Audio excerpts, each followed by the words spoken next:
Hello everyone, welcome to today's session. Let us start by giving you all a quick brief on what Octanet is. So, Tech Octanet is a budding startup headquartered in Bhubaneswar, specializing in IT solutions across diverse sectors including e-commerce, real estate, automation, and personalized business application. Our primary focus is to provide affordable services to startups, aiding them into their digital initiatives. In addition to our core services, we are expanding into the corporate training sector, aiming to equip future corporate employees with a solid foundation. We also address student needs by identifying academic project requirements, internship opportunities, and offering comprehensive solutions. We are proud to be incorporated as an organization with the Ministry of Corporate Affairs, registered with MSME, and approved by AICTE for internship programs. Also, our commitment to quality is underscored by ISO 9001 2015 certification, ensuring that every project we undertake reaches highest standards of excellence. Okay, thank you so much. That was all. Let us now stage our instructor and start today's session.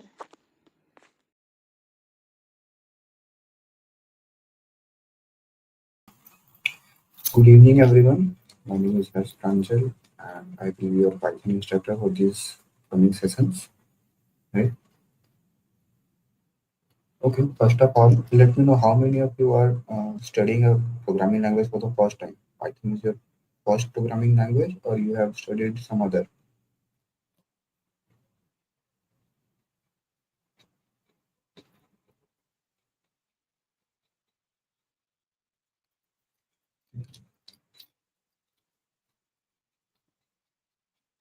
Okay.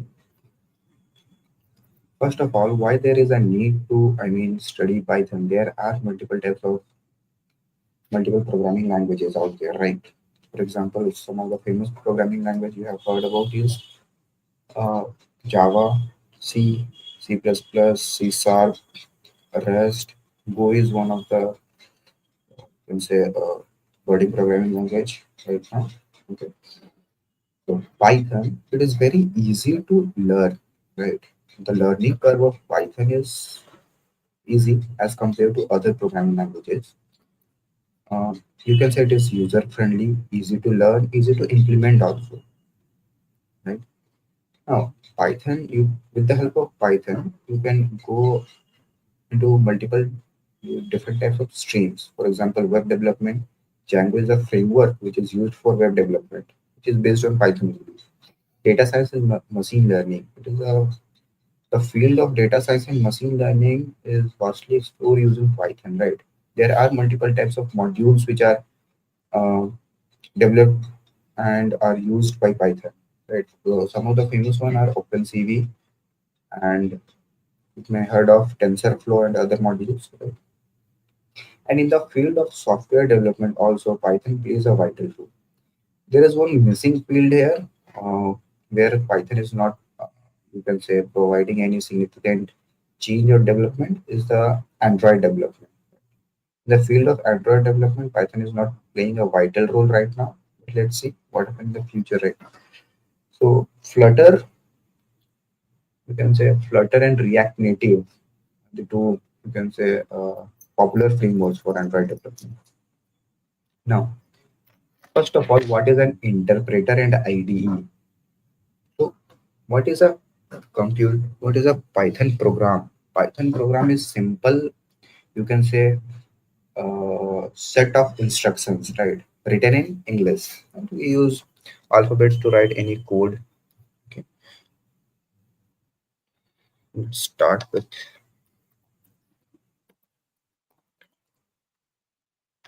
Okay.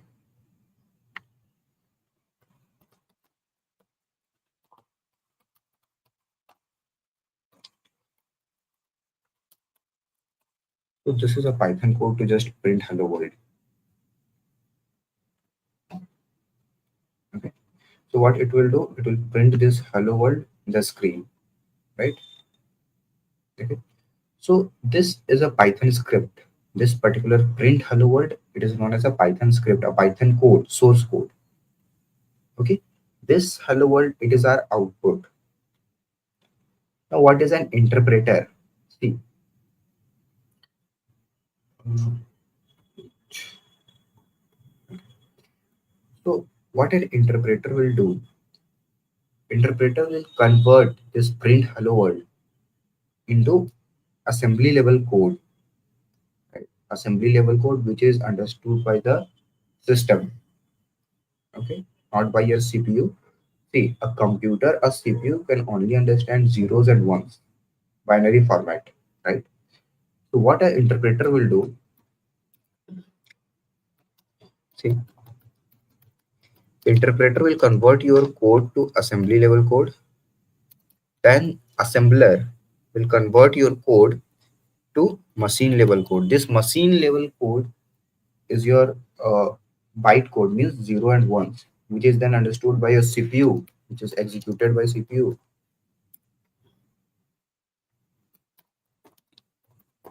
and you will see the output,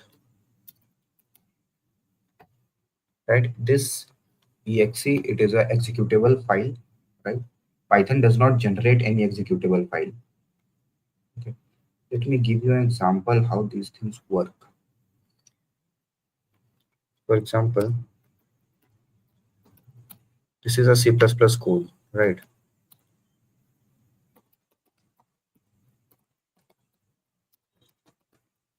Okay.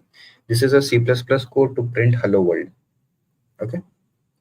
Now see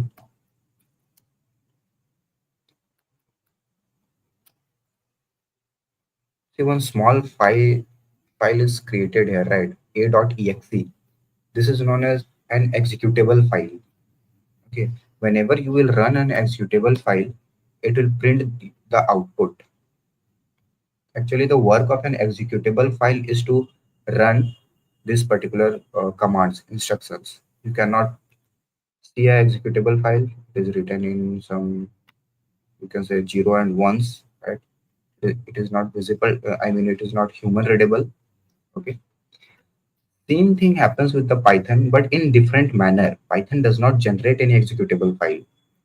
What happens whenever you will interpret a Python file, whenever you will run a particular Python file, that Python file goes through interpreter then directly to the operating system, this Windows operating system or whatever operating system you are using. Then it will go to that operating system. From there, it will execute by the CPU and you will see the output. There will be no executable file created for a Python source code, Python script, right?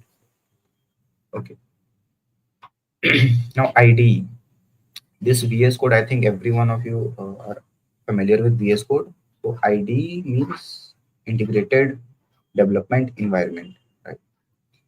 So IDE helps you to develop multiple types of programs, right? It will provide you the platform for that. Okay. You cannot say that VS Code is a fully fledged IDE. You can consider VS Code as a code editor. An IDE is a particular platform which helps you to integrate your code with multiple softwares, right? For example, some of the IDE for Python is PyCharm, one of the very popular IDE. Another one is you can use Jupyter Notebook, right? So what is the role of an IDE? See, let me show you. So one of the online IDE for Python is Google Colab,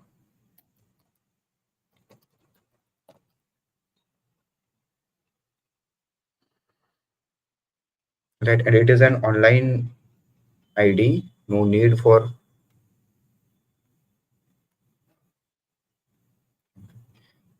installing anything on your system. Now let's see. See, it will provide you multiple different types of, you can say, functionalities. For example, you can share your code, whatever type of code I will write here,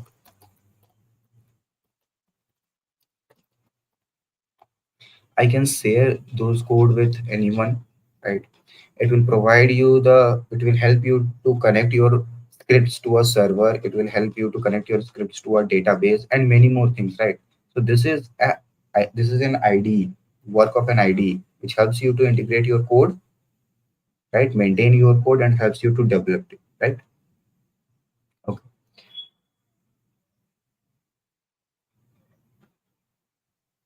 Now let's talk about Python. So if Python is your first, then we will go a little bit slow. If you have any doubts, then please let me know. Right? Okay. So see, first thing, how to print anything in Python. For that, use print function. Okay, it is known as a print function. Anything with small braces is known as function. Okay, print function. Inside this function, pass in double quotes the string you want to display. Pass that in double quotes, right? And print function will print that on the screen. Okay, if you want to print 2 plus 3, it will print 5 on the screen, right? Okay, see, this 2 plus 3 is not written in double quotes. Okay, now there is a concept of strings and integral values, numerical values. Anything written inside double quotes, anything written inside double quotes is treated as a string. String means array of characters, a bunch of characters. Okay, so M is a single character, Y is a single character, and all of these combine together to form a string.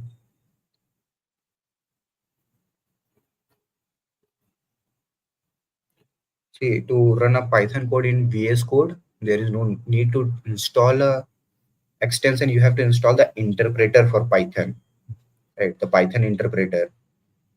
We have just seen right now that interpreter converts your code to binary formats. So you have to install that interpreter. So let me show you.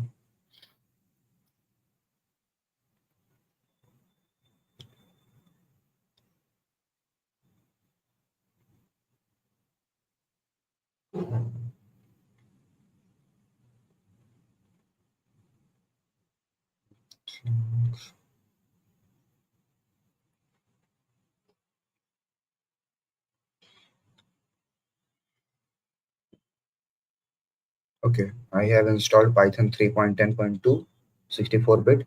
You can go to Google for installing any interpreter, right? Just type.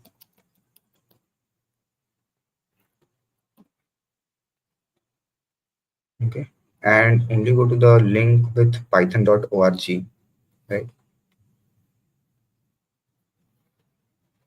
Download Python, and it will download the Python for Windows. If you have any other operating system other than Windows, you can download it from here, Linux, macOS, and others, right?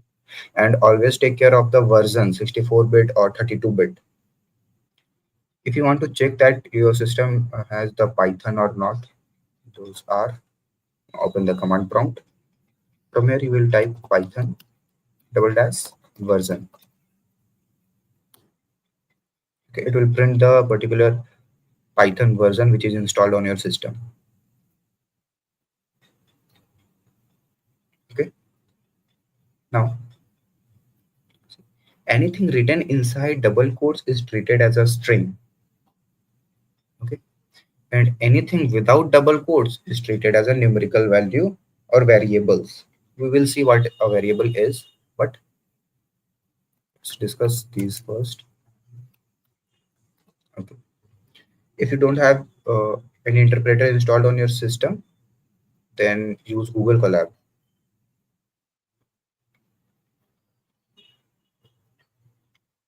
Okay, if I will try to print 2 plus 3 in double quotes, it will print 2 plus 3, right?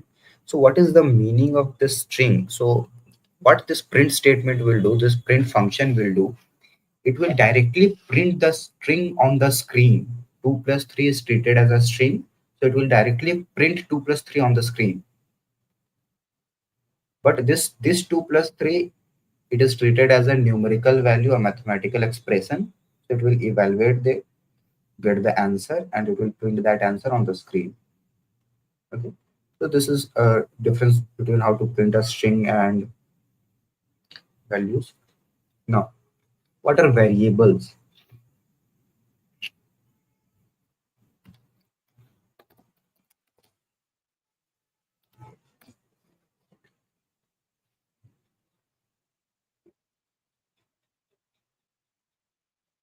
Okay, so let's discuss some theory first. So how does a program work? How does a code work in your system, right? Suppose this as a RAM, your system RAM. Okay. Now, what the program will do, if you have created some variables, it is the work of your interpreter. It will reserve some memory space for those variables, right? It will reserve some memory space for variables. We will see what variables are, but first let's see the theory part. So it will reserve some memory space for variables. It will reserve some memory space for that code, right? We have written print hello world, right? That also takes some memory. It will reserve that memory space, okay, for your code, for your instructions, right? Other than that, it will also reserve some memory space, extra memory space, if needed. Okay, this extra memory space is known as dynamic memory. We will, I mean, in further sensor sessions, we will discuss about that. So there, first memory, I mean, there are multiple types of memory reserved by your interpreter. One is memory space for variables. Another one is memory space for code. Now, this is how a memory allocation for a code looks like. So we have multiple sections of memory, right? First one is text area. Consider this as your text area, the place where the instructions are saved. Print hello world, 2 plus 3, any other instructions, any other part of code. So the code are saved inside the text area. Okay. Then we have data area, I mean the data memory. Then we have stack memory. Okay. Then we have okay, another one are heap and heap, and one is your CPU memory for that instructions. So we will leave that. Focus on data memory, and another one is stack memory. Okay, what happened? Any type of variable, any type of variable we will create gets its memory inside this stack memory. Okay, variable 1, variable 2, variable 3, whatever type of variable we will create. This data memory, I mean, Python can access that memory, Python can use that memory, but we are not going to observe uh, much significant use of this memory sector, right? Okay. Now see what a variable is. So how to create a variable in Python? First thing, variable name, for example, my variable, and then the value for that variable. What is a variable? Variable is a memory unit, a blank box, memory box in a RAM which stores some data, right? So the mathematical definition for variable is variable cannot be a constant. Variable can store any type, multiple values, right? But the correct definition for variable in Python is that variable is a memory block, a memory box which can store values. Okay. How to create a variable? Variable name equal to value. Okay. Now there are some rules. While creating a variable name can only contain a character, a number, a underscore. That's it. And if suppose I want to store a string, so this is a string. This is how I will store a string. Okay. Now, if I will try to create a variable with some special character in it, it will throw me an error, right? A variable cannot contain a space. Suppose I will see aw space bd. This is not a correct variable name.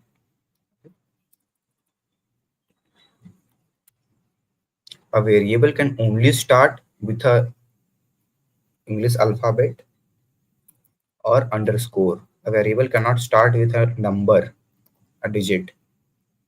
Okay, it will throw me an error.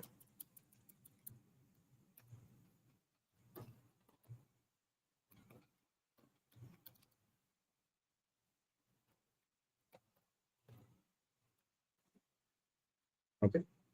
Now, there are multiple types of values, right? One is integral values, integer values, 0, 1, -1, 2, 3, 4, whatever that is. Another is string values. One we have real numbers, right? These real numbers are known as float, okay, float values. And also we also have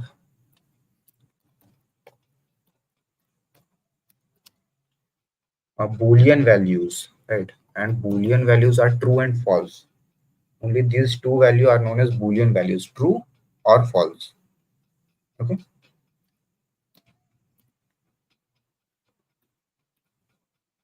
And what else we have? Boolean character. Okay. So if you have learned any other programming language, there is a variable type which is known as character. Okay. There is no variable type character in Python. Okay. Now, what is a character? See, a single character, this particular single character is known as character variable in other languages, right? But in Python there is nothing like character variable. Each and every variable written inside a single string, double string, or sorry, single quotes, double quotes, or triple quotes,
Okay, I think there is some network issue with my Wi-Fi. Right?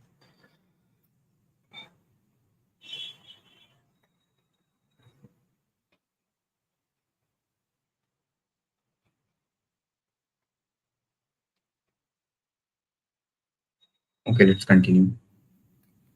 To print any variable in the screen, use print function with the variable name inside it. It will print that particular variable, the value of that variable in the screen. To get the type of any variable, to know the type of any variable inside print statement, use type function, type, and then the name of your variable. It will print the variable, the type of that variable in the screen. See, my variable, it is 12. The value is 12. 12 is an integer value. So it is printing int. If I will try to print my var 2, it is storing 23.45. So the type of my var 2 is float. Okay. Now, the difference between single quotes, double quotes, and triple quote string. There is no difference between single quote and double quote string. In triple quote strings, see, triple quote strings allows you to write string in multiple lines. Okay. Inside this double quotes, we cannot write string in multiple lines. It will throw me an error. Okay. Now, if I will print my string 1,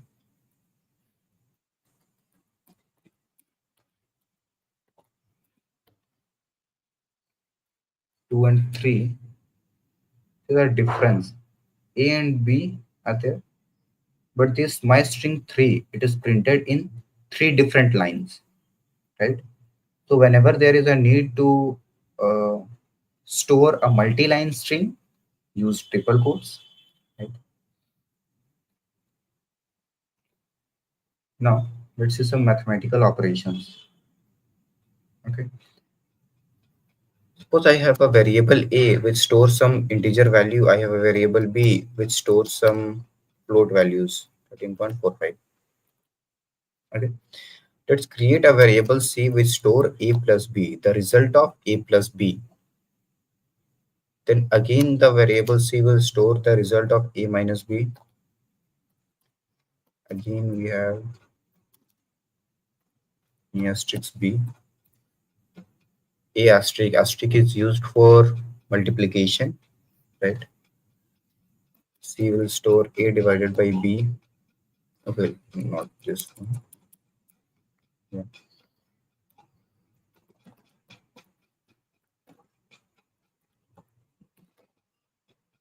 So these are some mathematical expressions.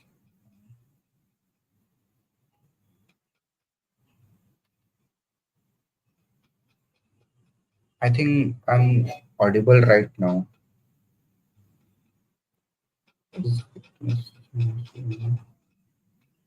My network is fine. Guys, am I audible?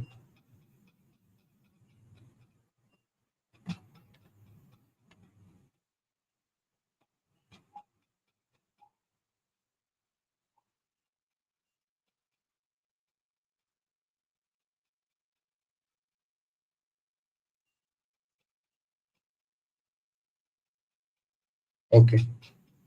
Okay. Now see, this A multiplied by B, whenever we are trying to multiply an integer value with a float, value with decimal, okay, if we want to multiply any values with float, any integer values with float, we get a very large floating point number, right? See, anything after decimal is known as floating points. Anything after decimal is known as floating points. See, there is a catch with floats. Suppose I have 2.3.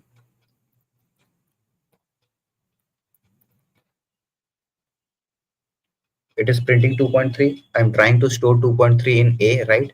If I will use a plus 1, it is printing 3.3. But suppose I have, suppose let's take b 1.1, and if I will multiply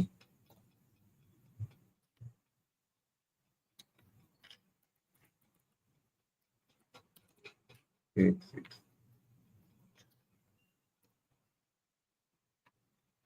yeah. So whenever I'm with 2, we're getting any, okay. Whenever we are trying to do any mathematical operation on a float, any programming language, either it is Python, C++, or Java, all of these handle floats in a different manner, right? It is very hard to, you can say it is very hard to store floating points in your CPU memories, right? See, any integer, for example, 2 can be stored in the form of binary format. Binary format for 2 is 10, right? The binary format of 3 is 11, okay? But you cannot precisely provide the binary format for 2.333. You cannot precisely provide the binary format for a decimal floating point, right? So it is always preferred to avoid the use of floats if it is in your hand. Otherwise, there are some precautions which you should take care of while working with floating points.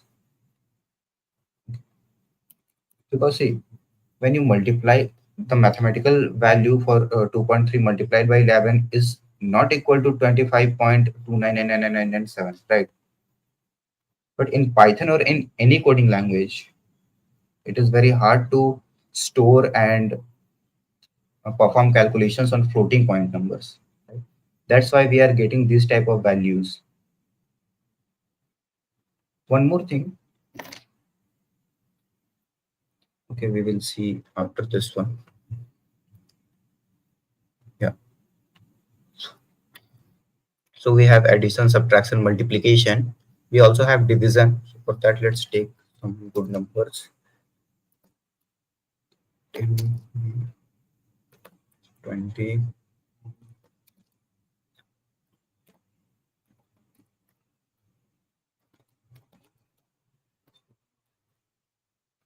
See, the division value. Okay, let's take it as 40. After dividing 40 by 20, we are getting 2.0. It is not an integer, it is a float. Okay, whenever you divide a number in Python, you will get a floating point as answer. Okay, 2.0. See, if I will try to print the type of C,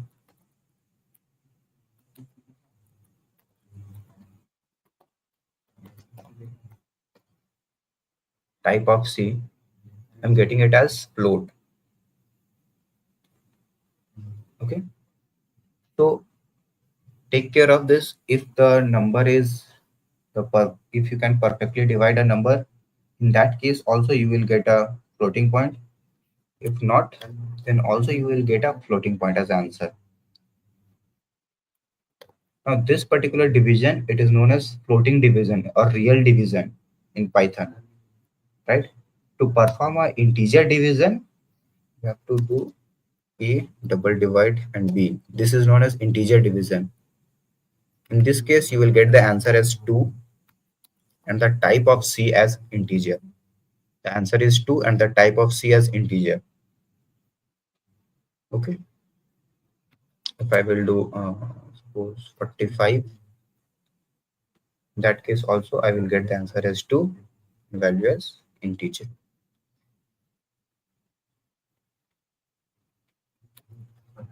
Okay, there is one more thing, that is exponent in base.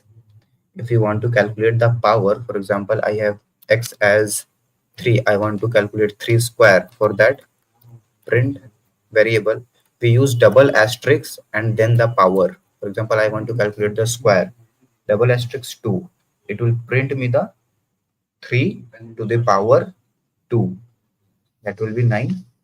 Okay, if I will pass 3 it will calculate the cube. If I will pass 1 by 2 as the power, it will calculate the square root of 3.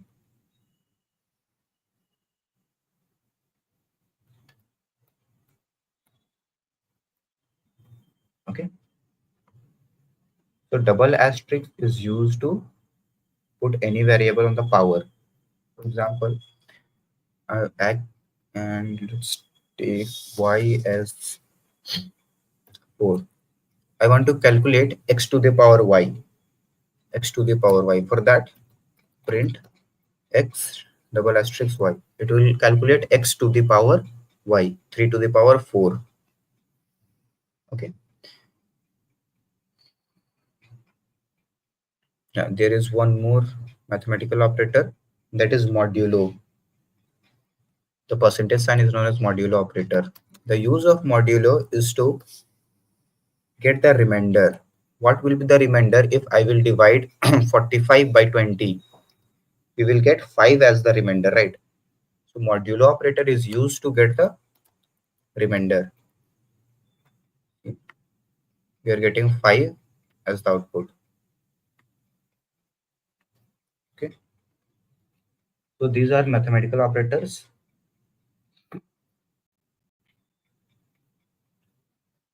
Okay. For string, see, it is, you can, I mean, there is no logic to add two characters, right? What will be the value of a plus b? A plus b will lead to nothing. There is no, I mean, there is no sense, no logic in multiplying a into b or multiplying a into 3, right? See, if you try to multiply a string, suppose,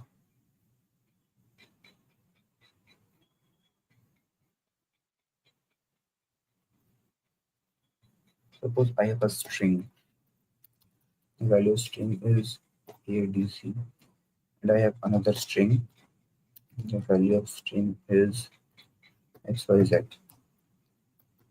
I will try to print my string into my string 1. See, I will get an error. Right? There is no logic to multiply two strings, two characters. What you will get if you will multiply a into b, there is no logic, right? But see, if you want to multiply a string with an integer value, not a float, 3.2, suppose 3.2, it will again throw me an error. But if you want to multiply it with an integer value, what it will do, it will print this string 3 times. Right? Wait.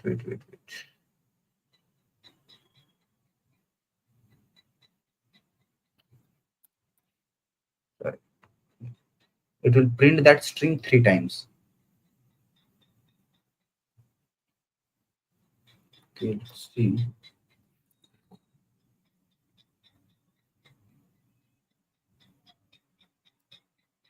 Okay. By 4, it will print that string 4 times. Right? And there is no addition, and you cannot add 4 to a string. Okay. So just the multiplication operator works here. Okay. And there is a special meaning to this multiplication operator. One more thing, the addition operator also works here. Because I have my string plus my string 1. Let's provide a space here. This ABC space, you have to count space. Space is also considered as a character. ABC space is considered as your string 1. XYZ is considered as your string 2. What this addition will do, it will add those two strings, concatenate, okay, and it will give you the output. This is the output of this particular print statement, right? This is not, you cannot call this as you are adding to a string. This particular operation is known as concatenation, right? If I will create, suppose, create my string 3 to this value, and I will create my string 3, my string 2, and string 3. Try to predict the output. What will be the output of this print statement? What will be the output of these two print statements?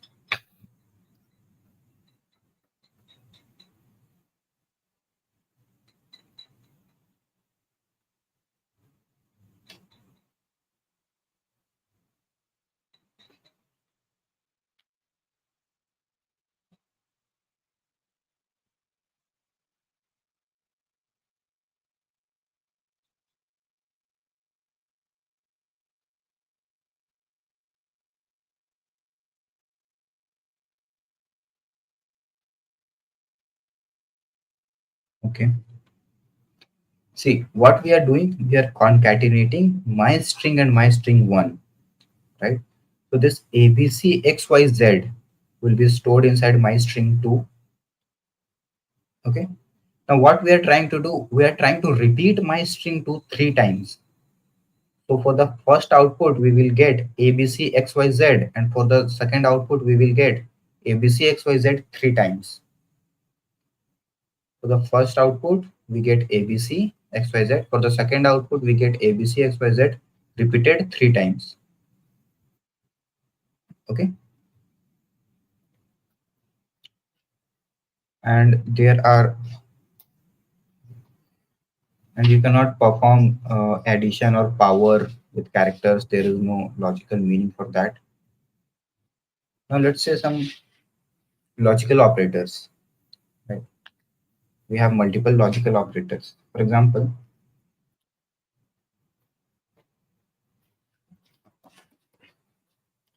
10 is greater than 4. 10 is less than 4. 10 is double equal to 4. 10 is not equal to 4. 10 is greater than equal to 4. 10 is less than equal to 4. And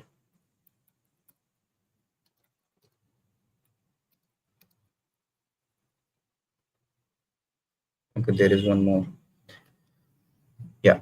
See, 10 is greater than 4. It is a true condition, right? It is correct. Okay. Now, 10 is less than 4. It is a false condition. 10 is double equal to. Double equal to means we are checking that both values are same or not. Okay. So 10 is equal to 4. Double equal to 4. It means 10 is equal to 4 or not. 10 is not equal to 4 means we are checking that 10, the particular value, is not equal to the value on the RHS. LHS is not equal to RHS.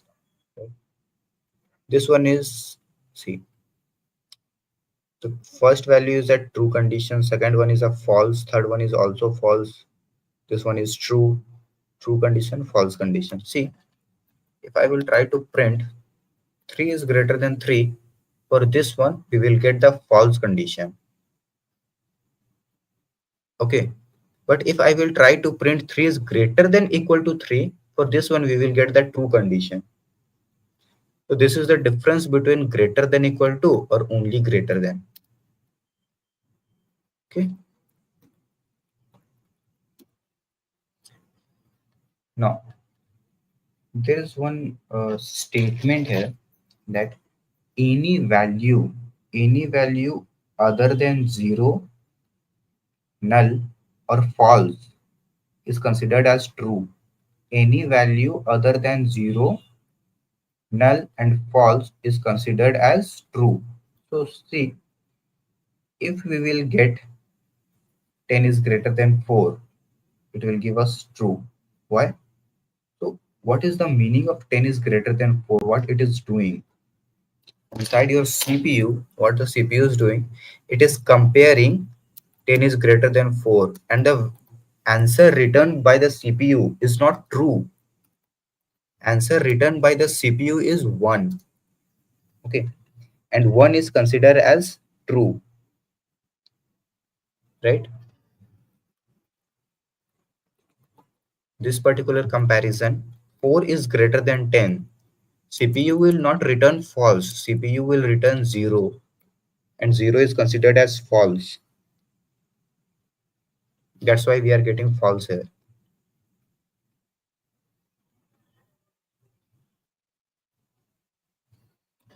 See, if I will try to print this not operator 0,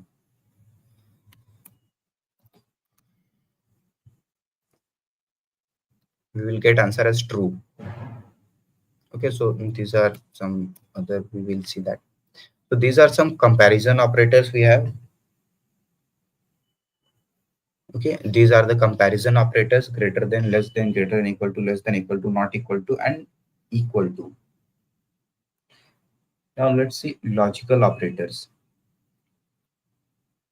So we have three logical operators: and, or, not. Let's see.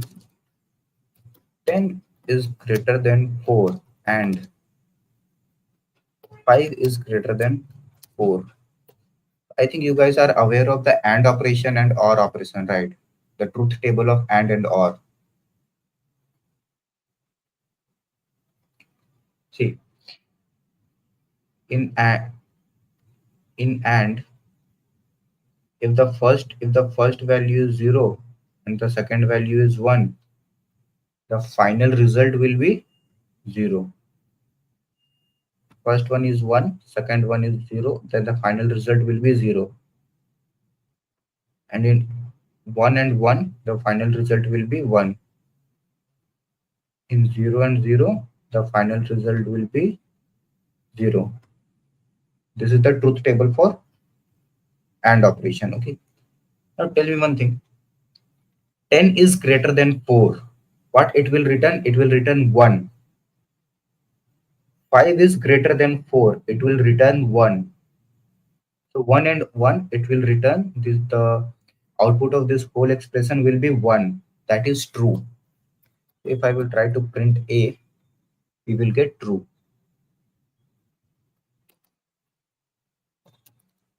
B. Let's take A only.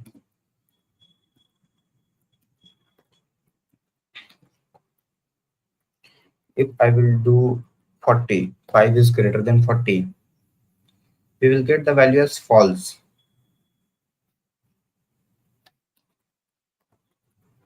If I will perform OR operation here, OR, we will get the value as true, right? Because in condition of OR, if any of the value is 1, if any of the input value or the comparison value is 1, you will get 1 as the output. And for the last one only it is 0. Okay. Again, what we have not also, we have not. See. So there is a, you can say there is a slight syntactical change while using not. And or are considered as binary logical operators. Sorry, not binary. I mean the not is considered as the binary logical operator. Okay.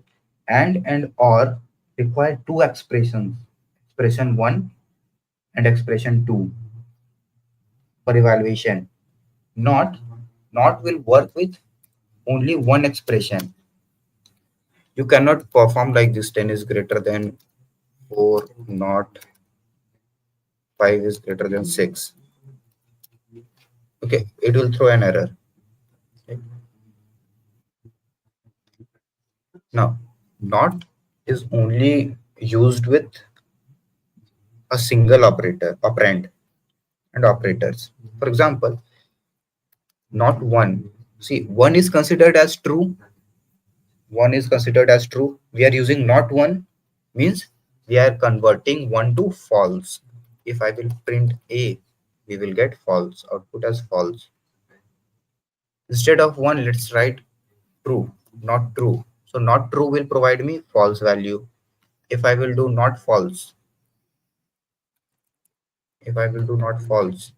we will get the value as true, right? So not is used for negation, similar as the negation operation, and is for and operation, or is for or operation. Okay, so comparison operators, we have seen comparison operators, we have seen logical operators, right? Let's see, discuss about the binary operators we have. Okay, the binary operations. So if we will perform 2 and 3, what the CPU will do, it will convert 2 into its decimal format, that is 0 1. It will convert 3 into its sorry, not decimal, sorry, binary format, that is 1 0. 3 to its binary format, that is 1 1. Then it will perform AND operation on this one, and the final output will be 1 0, right? So how to perform this AND operation in Python? For that, we use 2 and 3. This single AND, it is used for bitwise AND operation. Okay, it is a binary operation performed on binary values, right? Bitwise AND operation. If I will print A, the output is 2, right? The decimal format of 1 0 is 2. Okay,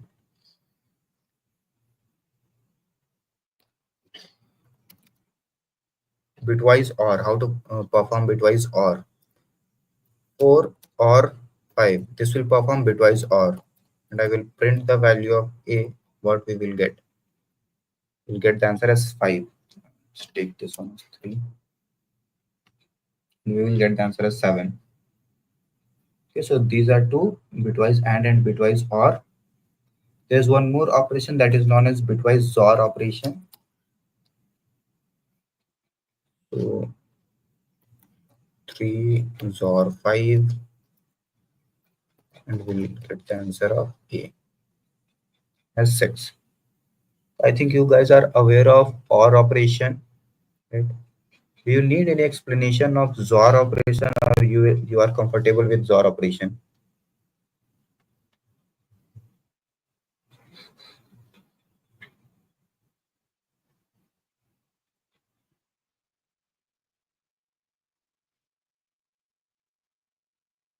Okay, let me tell you. See, what is a XOR operation? Suppose we have an operation of 5 XOR 4. Okay, let's take this one only. 3 XOR 5. The binary value of 3 is 1 1. Binary value of 5 is, we have 5 0. So this is the binary of 3. This is the binary of 5. What XOR will do, if you have similar bits, means here in the last bit, one, we have 1 and 1, right? So XOR will convert 1 and 1 to 0, and all other bits are considered as 1, right? For XOR, if you have similar types of bits, in these two cases, you have similar bits, 1 and 1, 0 and 0. In these cases, the outputs are 0. All the other cases, the outputs are 1. This is XOR operation. Okay. So we get the output as 1 1 0. This one is 4 and 2 6. So the output is 6.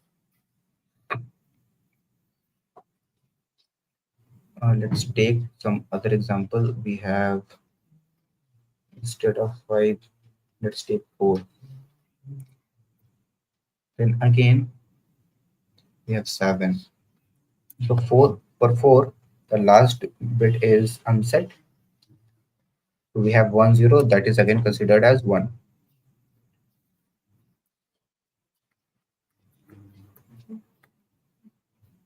Okay, so these OR operation and operations, OR operation, these are not the part of Python.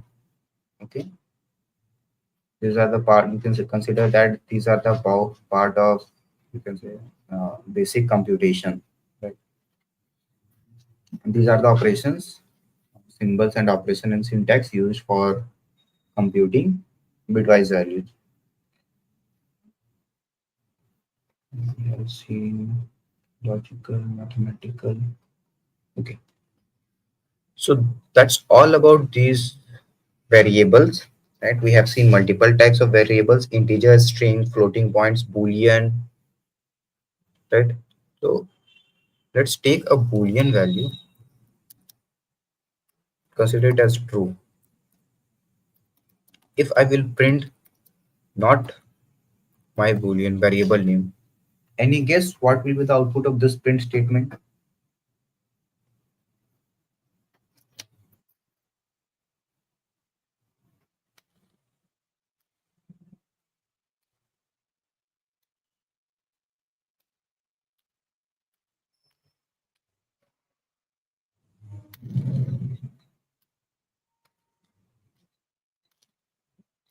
Okay, so the value of my boolean is true. We are performing not operation with that one, so we will get the value false,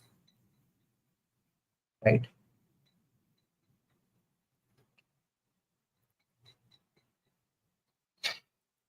We have seen int, float, boolean, and string.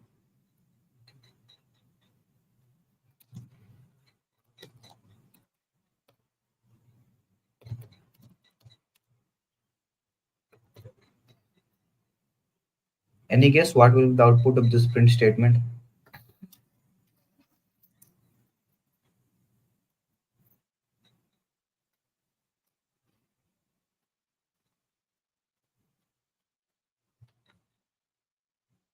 We will get the value as true.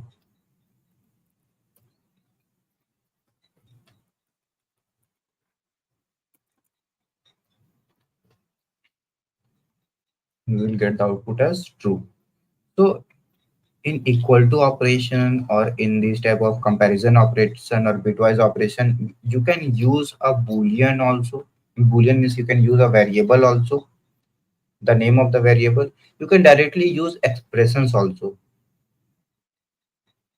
right? Now all these integer, float, boolean, and strings are known as primitive data types, right?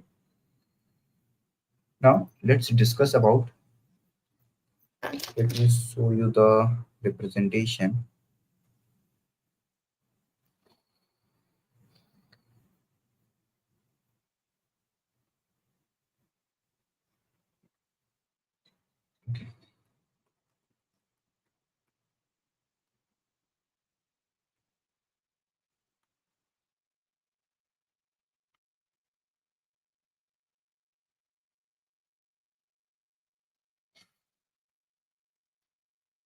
See, this is how a Python,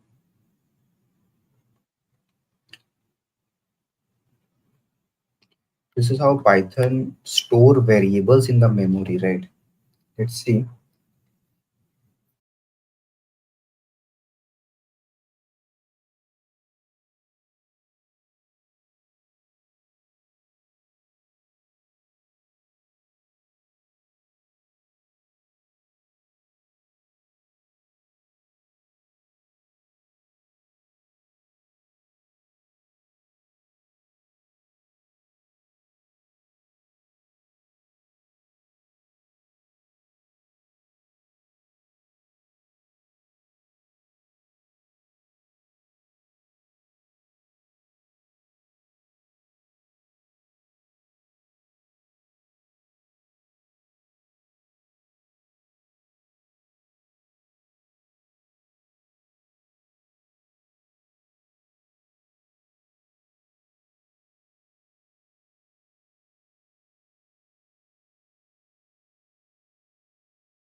Okay,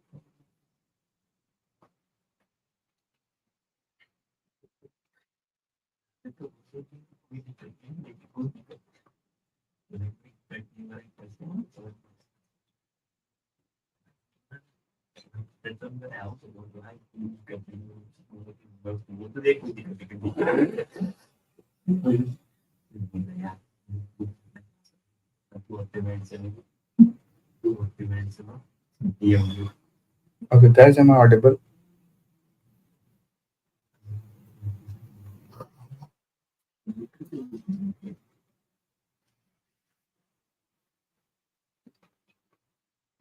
Okay.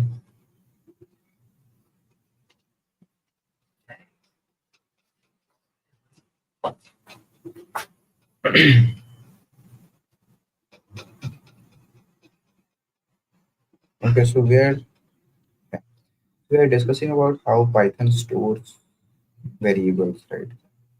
There are some issue with StreamYard. I'm getting disconnected again and again. Okay, let's see. Let's continue. See,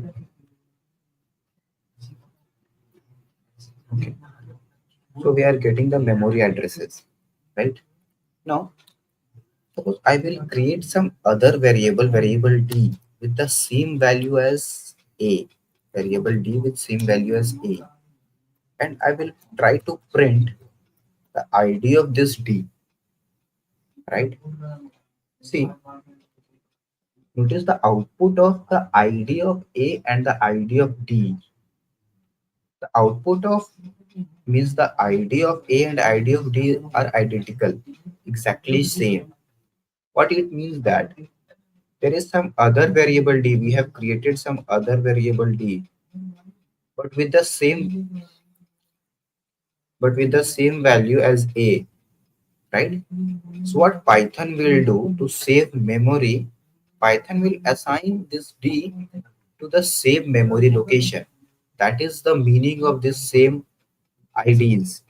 Same ID means both A and D are pointing to the same memory location. A and D are pointing to the same memory location. That will the and the value of that memory location is 12. If I will create a variable C with value 100 and I will print the ID of C. Let's not create it with the value 100. Let's try to copy. We are assigning C as the value B, right? And I will try to print. Let's print this C, right? See the ID of B and C are exactly identical, right? And the value of C provided here is 100. The value of B is copied inside C.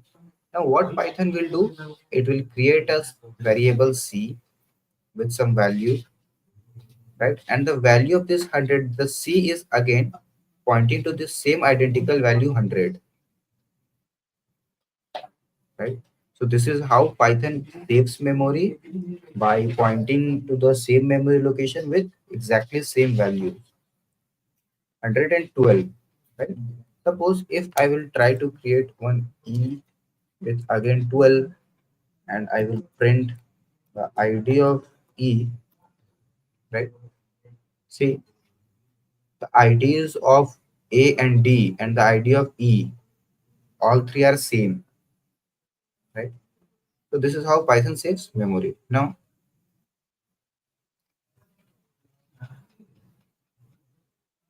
okay, see the representation for this one. See, this is a lookup table where Python has created the variable names.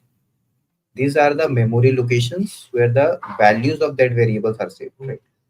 For my variable for A1, for my variable 2, for my variable 3, right? And printing all those values. Okay. If I will copy this code,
Finite loop.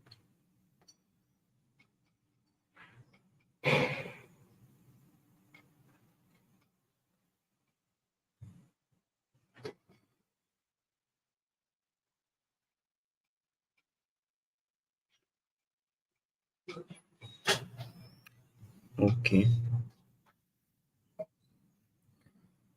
Okay, let's discuss some other topics. We will see them visualization. Okay. Now, if this memory optimization also implements with strings. If I will create my string some value, and if I will create similar my string one with the same value, and if I will try to print the ID of my string and the ID of my string one, we will get the similar values. Now, this memory optimization means allocating what happened just right now, a new string with some value is created, and suppose I have a variable name e or whatever my string, it is pointing to this memory location. Similarly, a variable f will be pointing to this memory location. Now, this optimization of allocating same memory with similar values are done by the interpreter. It is interpreter dependent. It is dependent on the interpreter that it will provide this memory optimization or not. Right? You cannot control this memory optimization. Okay. Now, see how, suppose I have a equal to 10 and b equal to 10. We know that both will acquire the same memory, means both are pointing to the same memory, right? And I have print id of b, right? Both are accessing the same memory. What happen if I will update the value of a? If I will update the value of a, what I'm trying to do is, we have a lookup table. We have a here, memory for a, that is 10, right? And we have b here. What we are trying to do, we are trying to update this 10, we are trying to update this 10 to 11. What we are doing, we are doing a is equal to a plus 1. How Python will perform this operation, right? So what Python will do, Python will create a new memory location. It will perform that operation, whatever plus 1 minus 1, whatever that operation is. Now it will make a to point to this memory location, right? While b is still pointing to this memory location, right? If I will now print the id of a and b, see b is still pointing to the same memory location, but the memory location of a is changed. Why? So see, this pointing to the similar memory location, it is done to save memory, right? But if you are trying to update a value, if you are trying to perform some operation on the value, if Python will perform the operation in this space, what happen? the value is updated for B also, right? B is also accessing this memory space. So if I will update this 10 to 11, then the value of B is also updated, right? For that, what Python will do, it will create a new separate memory for A and it will perform the operation. Okay. Okay. Now, guys, there is one thing about Python is that Python is a dynamically typed language. What is a static type and dynamically typed language? Dynamic typed language. See, C++ is a statically typed language, right? We have to declare the data type of a variable whenever we are creating a variable. This is a syntax for creating a variable in C++. Okay. Basically, this is the syntax of creating a variable in C++, C, Java, C has, yeah, only these four, right? So what is this int? We are we are telling the compiler that A will only hold the data type, integer data types, not string and not characters. And these, suppose if I will try to store string here, see,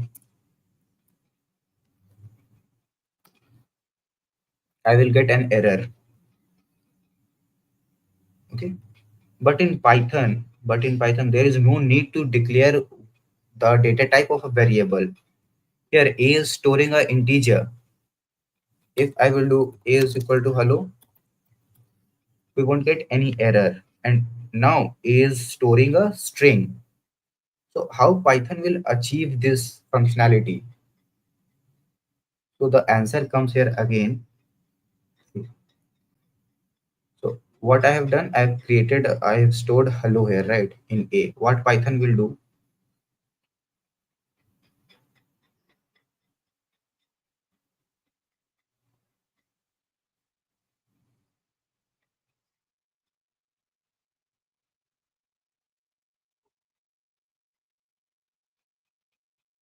okay. Now what Python will do, first of all, it will create a memory location with value hello or whatever the string is. Now what Python will do, it will erase this link, it will delete this link, okay. And now A will be linked to this new memory location, right? This is how you can assign any type of value to any variable in Python. Okay. Now this deletion of this link and deletion of this memory location, it is taken care by the garbage collector. There is a separate entity inside Python similar to an see, there is interpreter inside Python. Interpreter is used to convert the instructions to binary formats, right? Similarly, there is a code running with Python that is a garbage collector, and it is the job of the garbage collector to delete this type of memory which is no longer needed, right? Okay, so it's not working. Delete that. Oh, guys, any doubts up till now about different types of operator, memory location, how Python is dynamically typed, or any other doubt? See, if right now if I will try to print the ID of A, the ID will change. The ID is changed, right? And the id, this is the memory location of the memory blocks variables, right? But it is written in a decimal format, integer format, right? But id is generally the memory addresses of ram or memory blocks are in hexadecimal format, right? But this print function and this id function, it will convert that hexadecimal to a human readable integral forms. Okay. Okay, let's move on then. Now, suppose there is a need to store uh, hundreds of records, right? Hundreds of records. Suppose there is a need to store multiple types of integer, multiple types of float, multiple values of string, right? Suppose you have to store 10 different integers. So what we have to do, we have to create 10 different variable names, right? But what we will do, we will create a list. Instead of 10 different variables name, we will create a list, right? And what this list will do, list,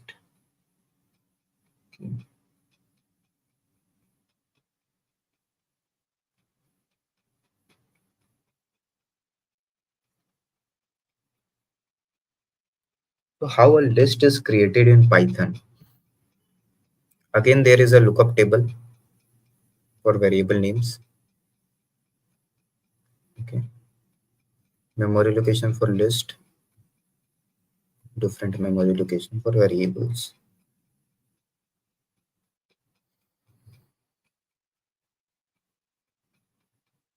See, suppose this is my list variable L. L is pointing to my list. Okay. See, this is an empty list. This is how you will declare the values in a list 1, 2, 3, 4, or hello, or you can declare a Boolean value. You can provide a floating point value. You can provide a variable name, right? Let's first create this variable. Okay, a variable name, right? So this is how you can create a list. And if I will try to do print my list, it will print all that values. See, okay. Instead of a, 10 is here because a is just a variable and t is the integer value of that variable. That's it. Okay. Okay. 2, 10, 13, right. So how Python handles this? So how, first of all, how a list is stored in the memory. Suppose what are the values? Okay. Suppose this value is 1. This value is true and this value is a string, right? These many values we have stored inside, these many different types of values we have stored inside our list. Now what this list will store? List will store the id of this memory location. List will store the id of this memory location. Okay. Again, list will store the id of this memory location. Suppose you have one more value 3, value 3. Instead of storing the 3, list will store the id of this memory location. You have some other value, suppose 4.5. 4.5. So list will store the value of this memory location, id of this memory location. So instead of storing the values, a list store the id, the memory location of those values. Okay.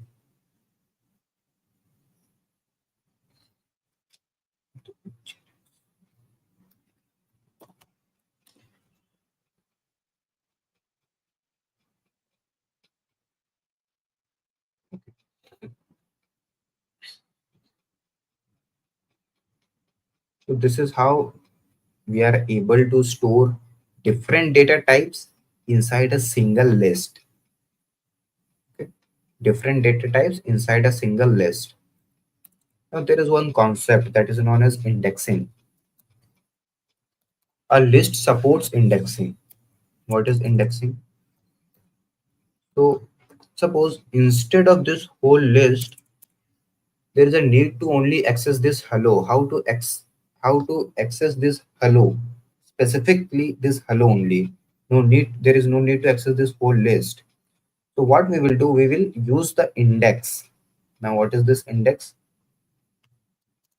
So an interpreter or a compiler or an interpreter in every language provides indexing to the values. Indexing always starts with 0. 0, 1, 2, 3, 4. and 7. Okay. We will use square brackets to access a particular value. Suppose I want to access this hello only. So we have to pass the index of that value. Okay, index of that value, and we will get the value only. Instead of the whole list, we will get the value only. See, suppose we have a variable result and I want to add this index 0 and I want to add this index 6, right? So what we will do, my list index 0 plus my list index 6,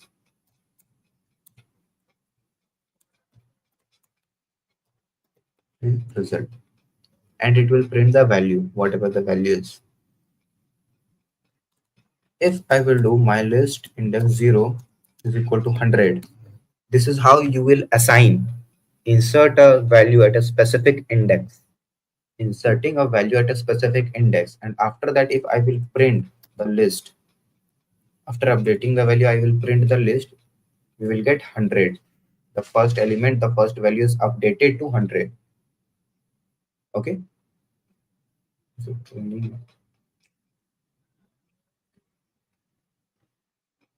okay, now is there are multiple types of functions associated with a list. Okay, okay, just tell me one thing, is this how a list is stored in Python? This one is clear, because this one is a very good topic, right? We are going to see multiple types of error based on only this implementation. Python will throw multiple types of error based on this, not error, you can say logical errors based on this implementation, right? Okay, so inside list have multiple types of functions associated with it, that there are multiple types of functions in list. So integer, string, not string, integer, float, boolean, these are primitive data types, very basic data types, right? There are no such functions which are associated with these data types, which works on these data types. But for list and other data types like tuples and dictionaries, there are multiple types of functions which will work with these data types, right?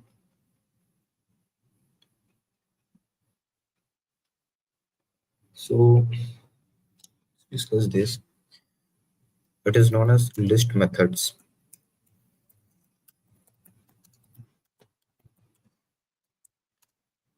First one we have append, second one we have clear. Let's take clear to the last. We have pop, we have pop index,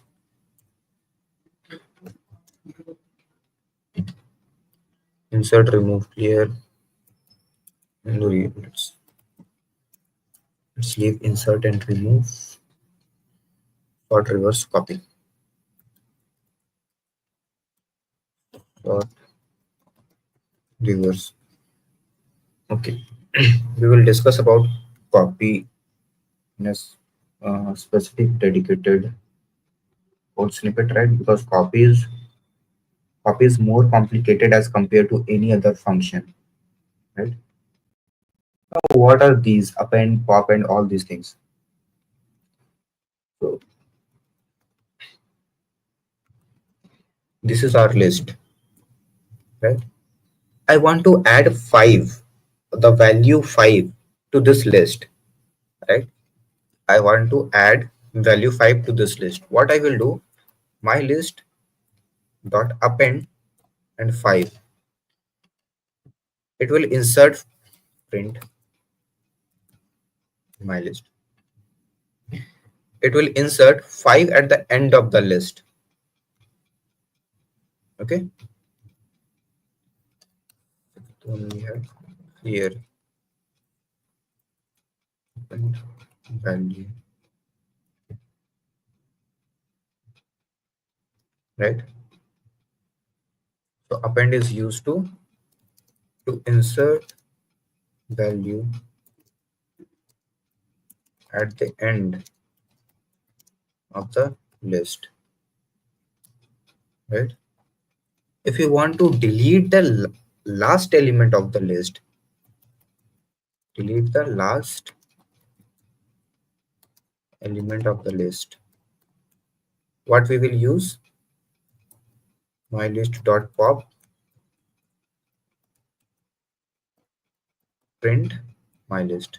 It will delete the last element of the list, only the last element, right? Okay. Now there is one another variation of pop. Okay, let me just insert 100.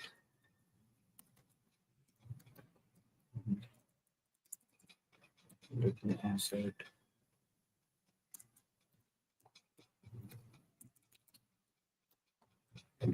Yeah, in the list. Okay, the index of this 100. Okay, let's take the index of this hello, not the last one. Okay, the index of this two. The index of this two will be one, right? Index of one is 0. Index of two is 1. If I will do my list dot pop 1, and then I will print my list, what it will do? It will delete the element at that particular index. It will delete the element at that particular index. See, there are two variations of pop: without any index, with an index. So if you are passing any index, if you are providing any index, it will delete the particular element at that index. Okay. Now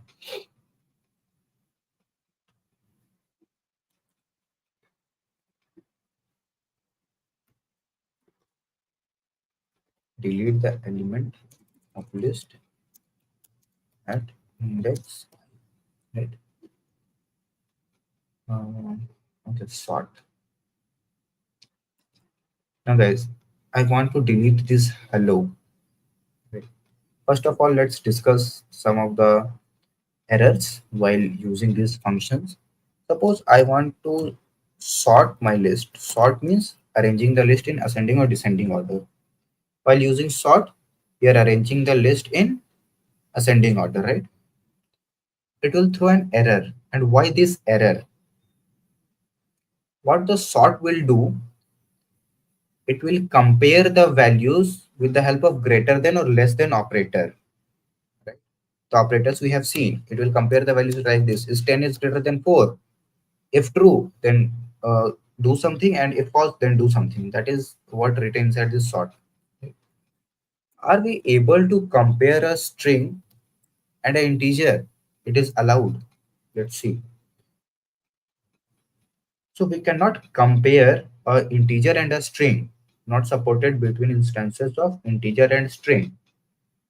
We cannot compare using greater than, equal to, less than, a integer and a string, right? See, what is stored inside our list? There are multiple values of integer, but there is one value of string. And whenever we are trying to sort our list, the comparison between this hello and any other integer is throwing us the error. Cannot support instance of string and integer, right? We cannot compare this hello and 4 or 100 or 3 or anything. Okay. Okay, so we will see sort. See reverse. So reverse is nothing, it will just reverse the list. That's it. Right. And let's print the list.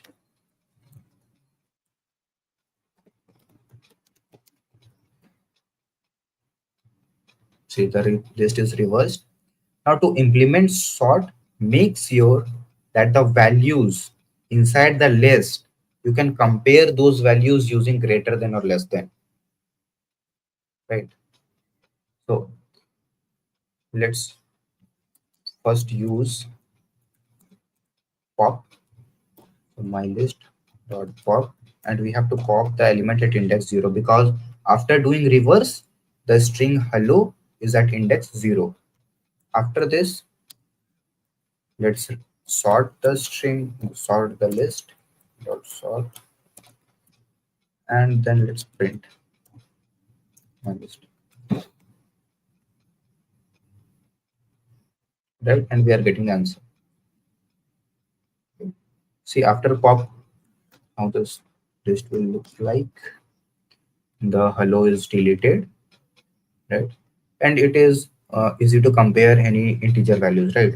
You can compare an integer or float, you can compare a integer, float, or boolean values, right? There will be no error if I will compare 10 is greater than true. Okay, why? Because this true is treated as 1. I've told you any value other than 0, null, or false is treated as true. 0, null, and false are the only value which are treated as false. Okay.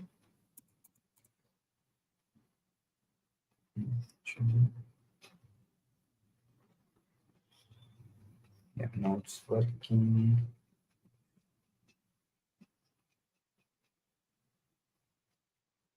Okay. First of all, let's visualize this list, how the list is stored.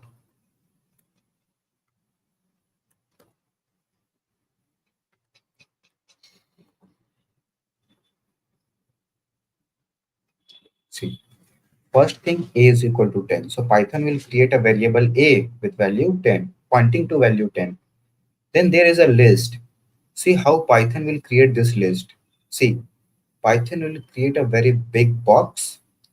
Each and every value is created separately in the memory, and the index, sorry, the ID, the memory location of those values are stored inside this list, right?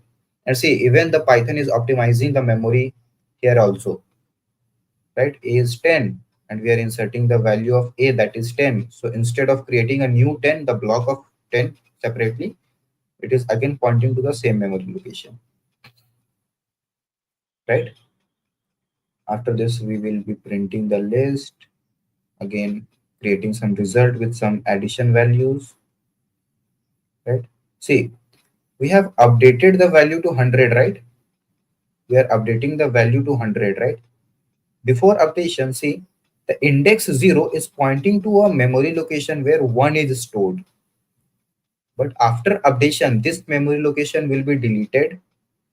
This particular memory location will be deleted. And this index 0 will point to some other memory location. See, that memory location was deleted, and it is now pointing to some other memory location with value 100, right?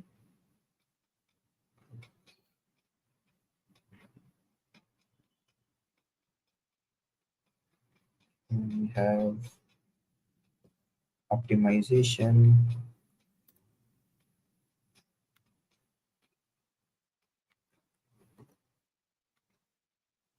See, this is the memory optimization one. A is equal to 10, then B is again pointing to that 10.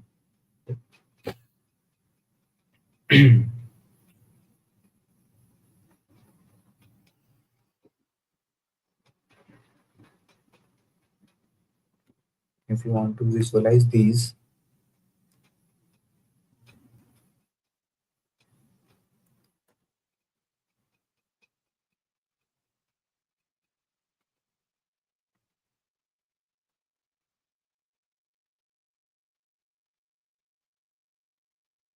first of all, a list will be created. Then we are printing the list. See, append 5, what this append 5 will do?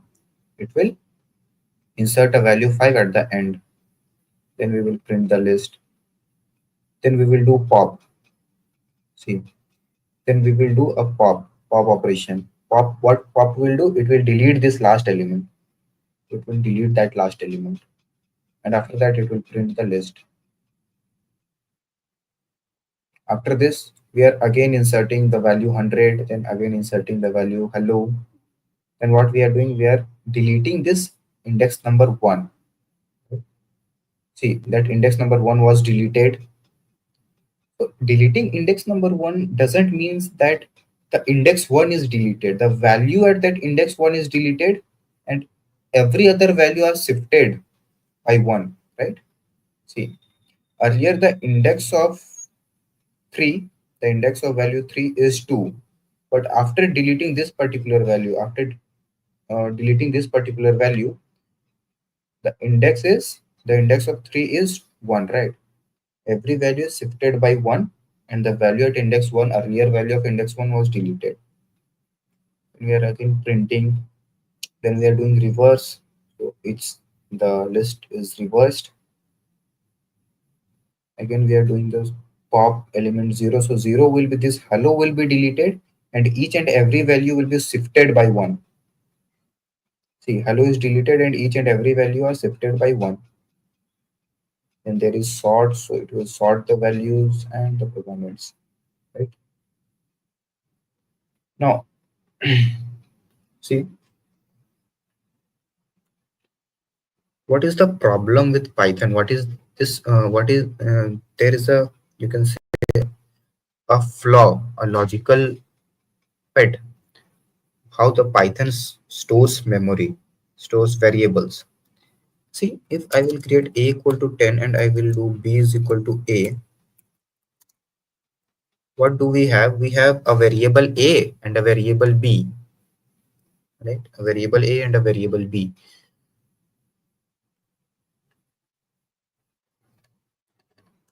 I have a equal to 10 and I have b is equal to a. And if I will print the value of a and b, that will be 10 and 10. If I will do a equal to a plus 1, and if I will do b is equal to b divided by 2, right? See, first of all, well, memory location for a is created and 10. Then again, a memory location of b is created, it is pointing to 10, right? If I will do a is equal to a plus 1, what it will do? It will create a new memory location 11, a value 11 with new memory location, and a is pointing to that memory location. B. B is equal to b divided by 2. So what happens? This 10 will be divided by 2 at the value 5.0 will be stored here. 5.0, right? Okay. Now what is the problem here? So all primitive data types, Boolean, integer, float, string. We will see one more data type, the derived data type, that is tuple. All these data types are immutable in nature. What is immutable? So you cannot update the value of an integer, right? You cannot update the value. See, I will do a equal to 20 and there is no problem. I won't get any error, right? We are updating the value of a variable, right? But for to describing immutable nature, updation means you will be able to update the value in the same memory location. What this a equal to 20 is doing, if I will print the id of a, and if I will print the id of a after assigning 20, what happened? The memory locations are changed. We are not updating the value 10 to 20. What we are doing, we are deleting this 10 and creating a new memory location with 20. This is not updation, this is assignment. We are creating a new memory location, we are not updating a memory location. That's why string, integer, float, all of these are immutable in nature. See,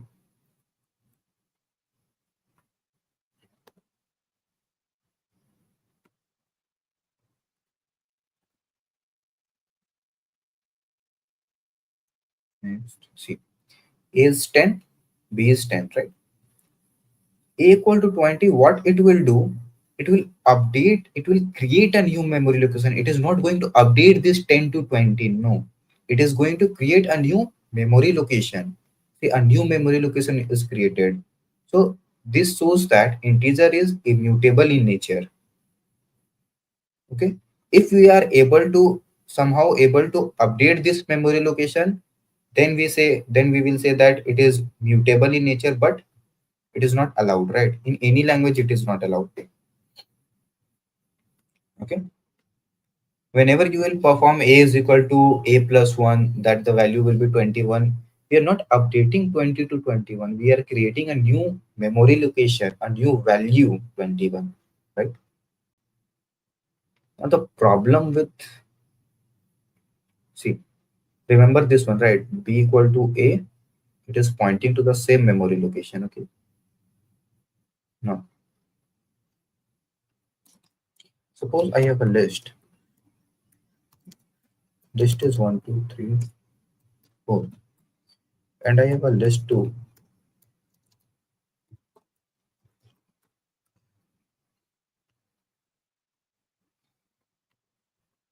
See, my list 1 and my list 2 are both are pointing to the same list, right? We have seen all these A and B, the change in A and B, but my list 1 and my list 2 are pointing to the same list.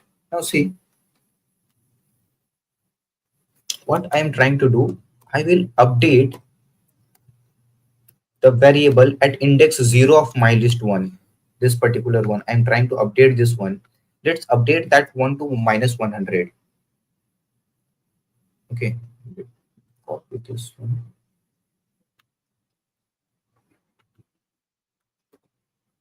Okay, and print my list 1 and print my list 2. See, the value of my list 2 is also updated. What we are trying to do, if I have created A equal to 10, if I have assigned B to A, same thing is happening, right? What we have done, we have just updated a value. So let's update the value of A. Let's update the value of A to minus 100.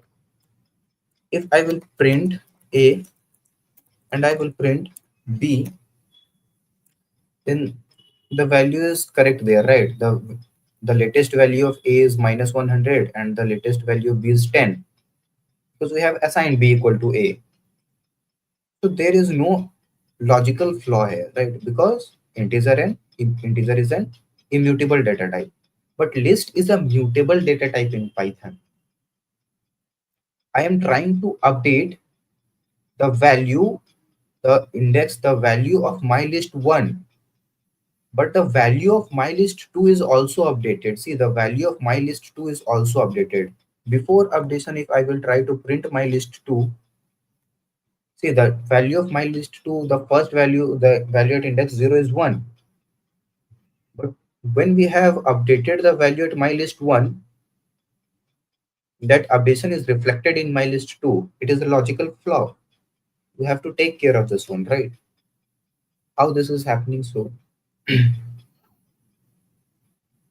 have seen this first one to A, B. If I will assign A to some other location, it will go to some other memory location. But my list 1, my list 2. See, my list 2 is accessing the same list. If I will change any value inside this list, it is not going to create a separate memory. Similar to this A equal to 20, it is not going to do that. See, the value of this list was updated to minus 100. And still, my list 2 is pointing to this memory, pointing to this list only. That's why we are getting minus 100 in our output. My list 2 is also updated. Right, guys? Any doubt up till now?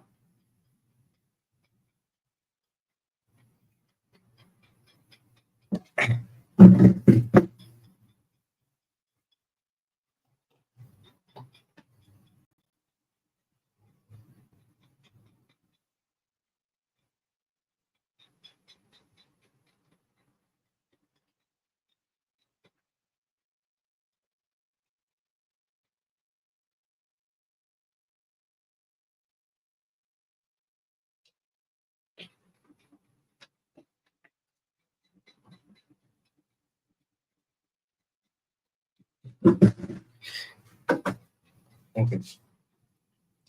See, overcome these, right? What we will do, we will use copy. Now, what this dot copy will do? So, what is our intention? What we are trying to do? We are trying to create my list 2 with the same values of my list 1. right? See, b is equal to a means assign the value of a to b, value of a, that is 10 to b. So what we are trying to do, we are trying to copy each and every value to my list 2, right? But Python is not doing that. It is performing some other memory optimization and other things.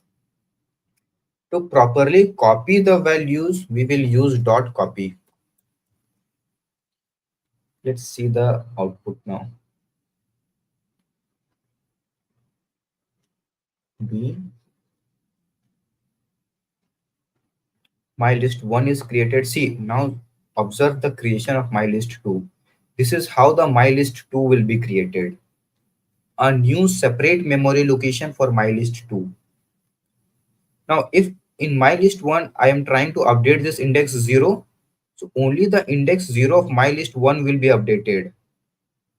The index 0 of my list 2 is remain to the value 1. Right? So that is the use of dot copy.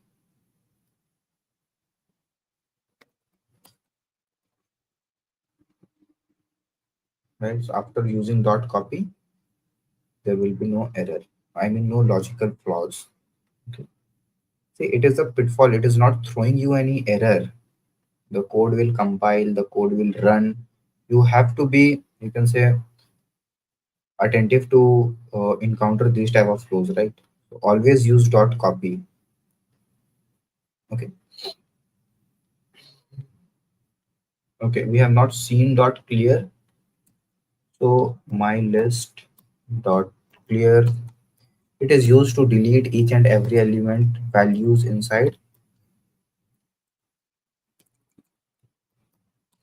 Used to delete every values inside the list. See, now we have an empty list.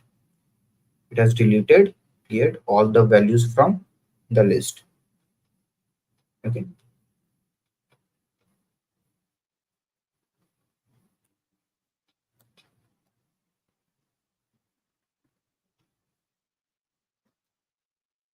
This insert and this remove, right? I will say that try it yourself, right? This insert and remove are rarely used functions.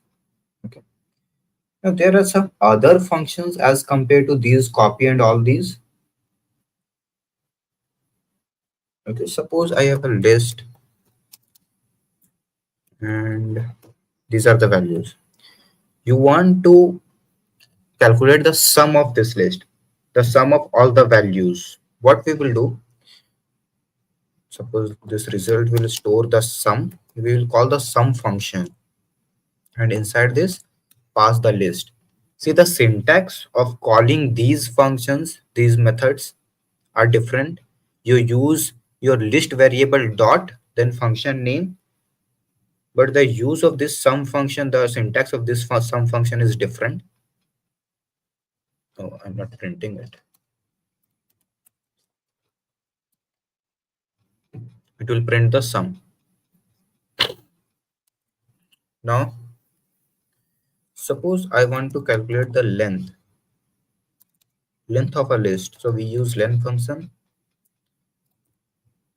and it will calculate the length of the list. Right?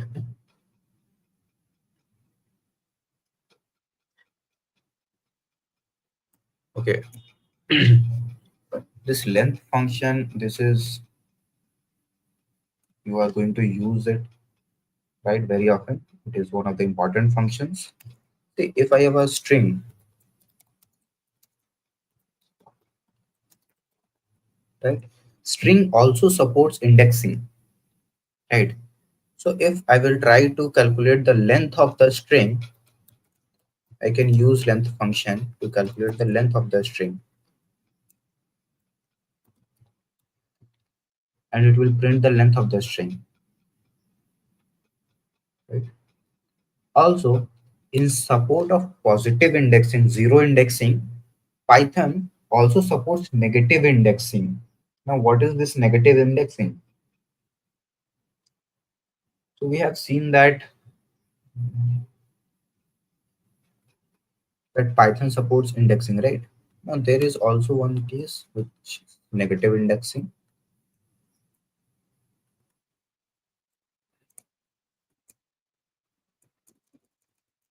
This one is negative indexing starts from the last element.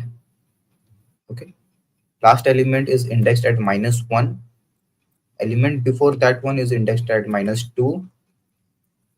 Similarly, -3, -4, -5, and so on. Right. So if I will try to print -1, it will print the last element. Okay. It will print the last element, that is 10. If I want to print this D, if I want to print this D, print my string -1 and D is here. See, I have told you that string is immutable in Python, right? So suppose what I'm trying to do, suppose I want this E, I want to update this E to capital E, right? So I want to update this index 1 to capital E. See what we will get? We'll get an error, right? And the error is string object does not support item assignment. Any immutable objects, any immutable data types in Python does not support item assignment, right? Now you can do this. There will be no error in this one.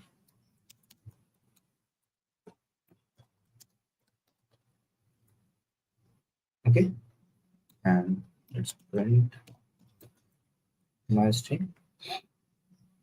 What we have done, we have not updated the string. We have created a new string and deleted the previous one.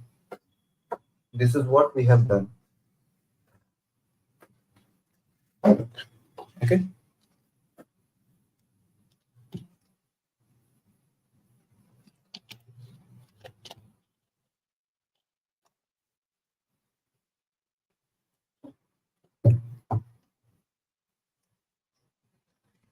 Now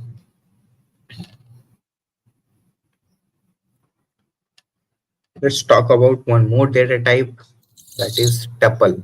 Tuples in Python. If you are able to understand this type of memory allocation, then it is very easy to understand tuples. Tuples is not a big deal, very easy to understand. Okay. One more thing, let's see how to create a list, how to, declare lists. We have seen that one way is to create a list like this. Another one is to, if you want to create an empty list, this is also fine. If you want to create again an empty list, this is also fine. These are three declarations of creating a list. First one is creating a list with some values. Second one is creating an empty list. Third one is again creating an empty list. Right? Now let's move to tuples.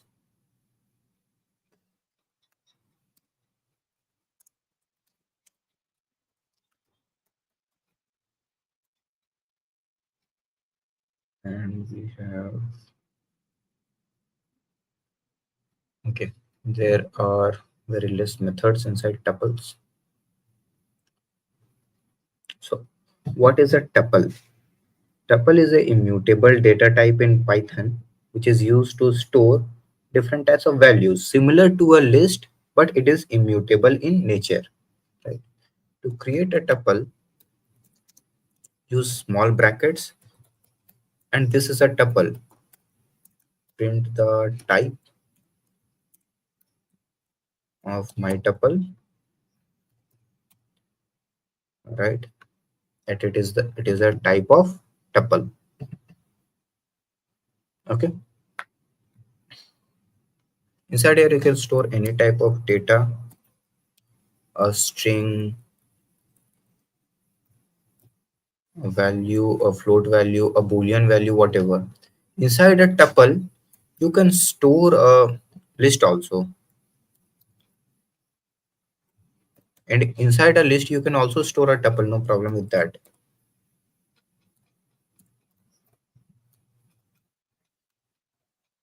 Okay. Now,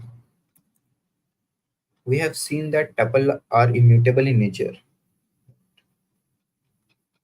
uh, in case of list, we are able to update a specific value at specific index. Tuples also supports indexing. The index of this 2.67 is 1, right? So if I will try to update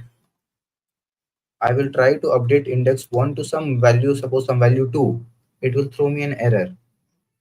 Error that tuple object does not support item assignment. Okay.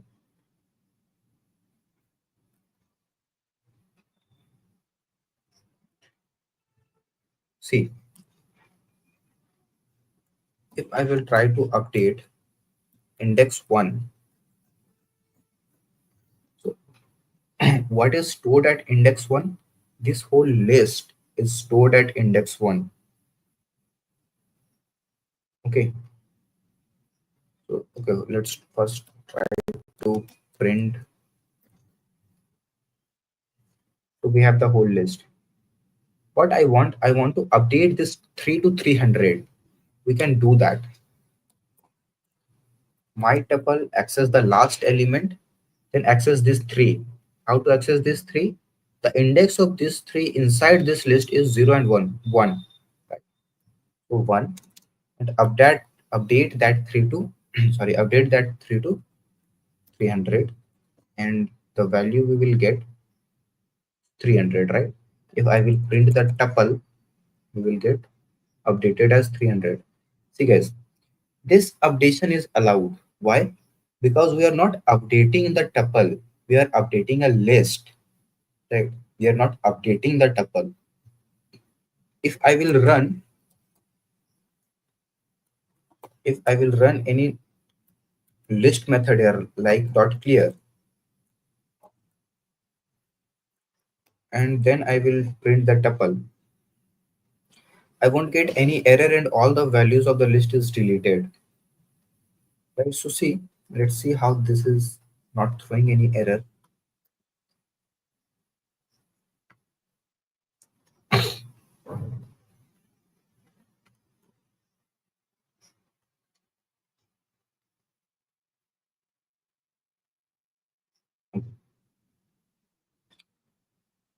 So this tuple, my tuple was created. See, inside this tuple we have created a list, right? So you can do anything with this list. You can update this list, you can delete this list, you can add an extra element, you can delete an extra element, whatever you want. You cannot change this tuple, right? Observe the structure of this tuple. It is a closed rectangular box, and this list, it is an open rectangular box. Okay, so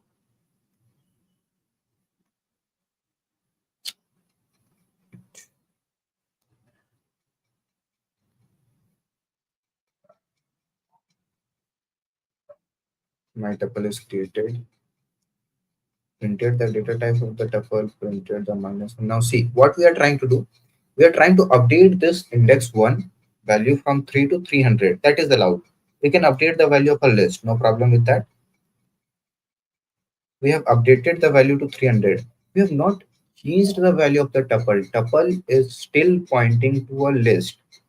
We have not changed this value from list to any other value, or we have not deleted this value, or we have not done anything with this value. Now what we are trying to do, we are trying to do clear, we are trying to delete the values of this list. We are not deleting the list, we are deleting the values of this list. Values of that list is deleted, and see, the tuple is pointing to an empty list, but still the tuple is pointing to a list. The value of tuple is not changed. Tuple is still pointing to the list, right? After that the code ends. Okay. So this type of list or this type of tuples are known as nested tuples or nested list, like a list inside a tuple or these things. Now let's see if dot copy. See dot clear. We have seen that dot clear with the list. Now see if dot copy works with the tuple or not. If I want to create my tuple 2,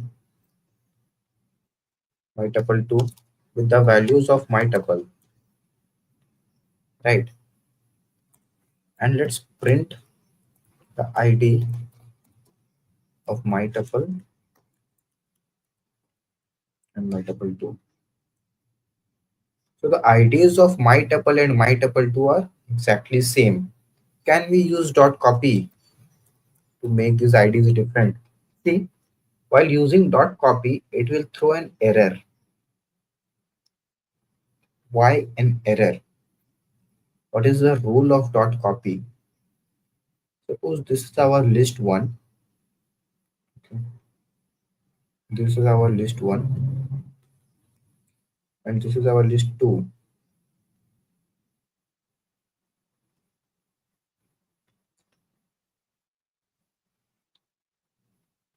Right?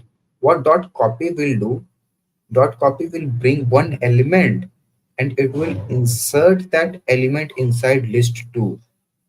See, there is a operation of insertion. There is a operation of insertion here, right? And insertion, deletion, or anything is not allowed inside tuples.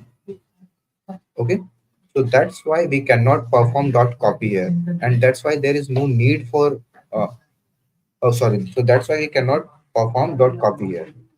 But logically, there is no need to create a copy or create a duplicate tuple for any reason, right?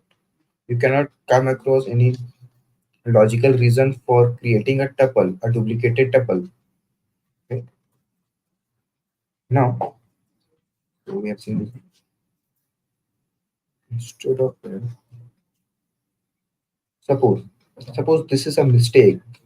Okay, providing the value 2.67, it is a mistake, right? Instead of 2.67, we want to change that value to 2. So how to do that? How to update a value of a tuple? To updating a value of a tuple,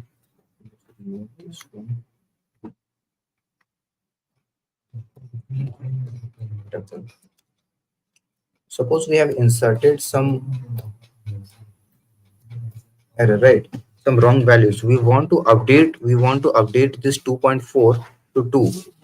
For that, what we will do, we will convert this tuple to a list, then we will update the value of that list, then we will convert that list back to a tuple. This is one of the way to update the values of a tuple, right? Now, how to convert a tuple to a list or a list to a tuple?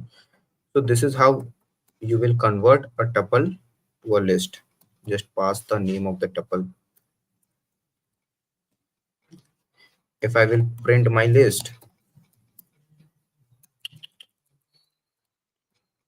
if I will print my list, we will get the values of the my list, right?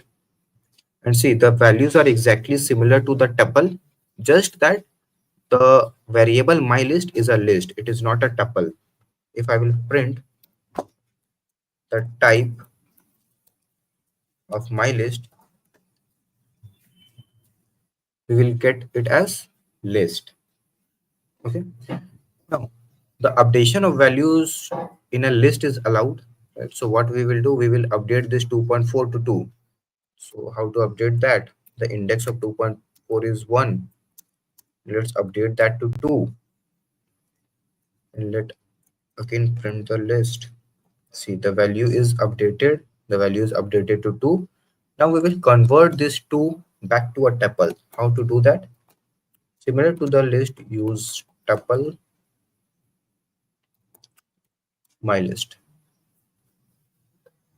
and print that tuple. Okay.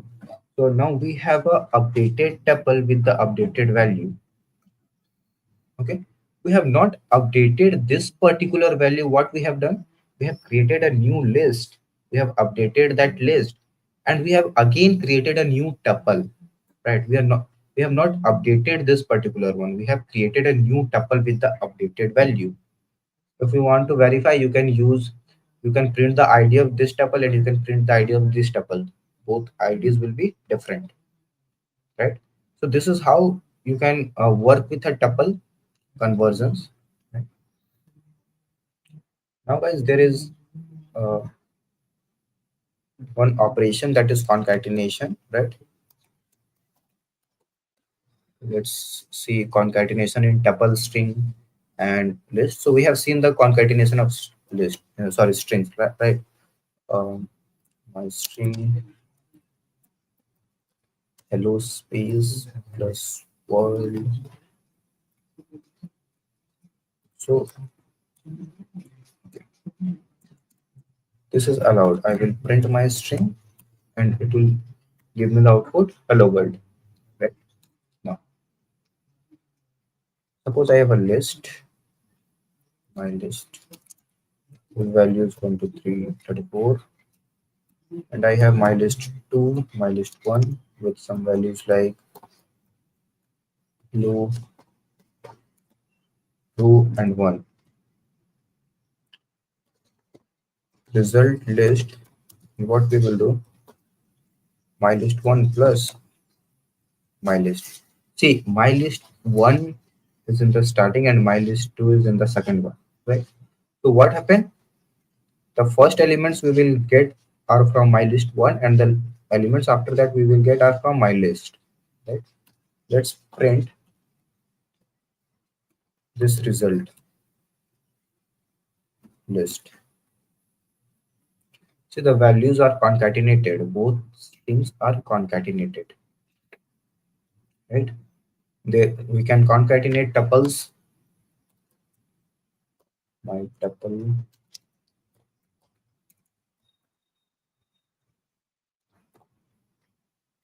my tuple 2. See, guys, if you have created a tuple of only single element, suppose I want to create a tuple of only element hello, it is not treated as a tuple. It will be treated as a string. Print that type of my tuple 2 and it will be treated as a string, not as a tuple. If you want to create tuple of a single element, use comma. Now it will be treated as a tuple. Okay. Now you can create a result tuple and you can concatenate my tuple 1 and my tuple 2.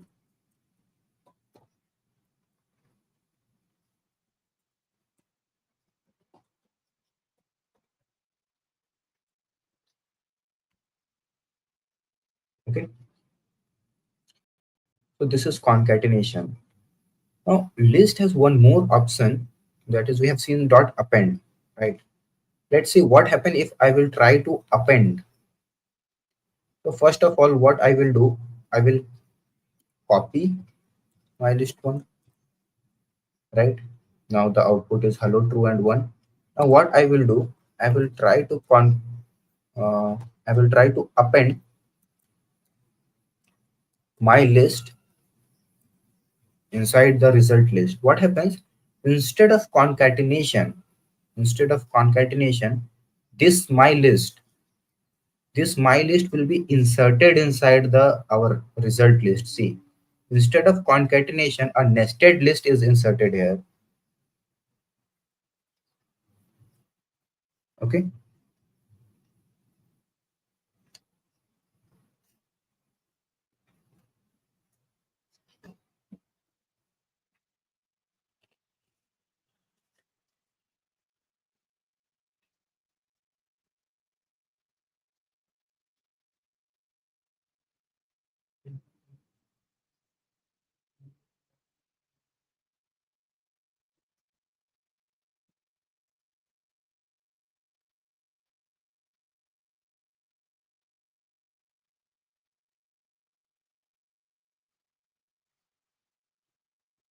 Just give me a second.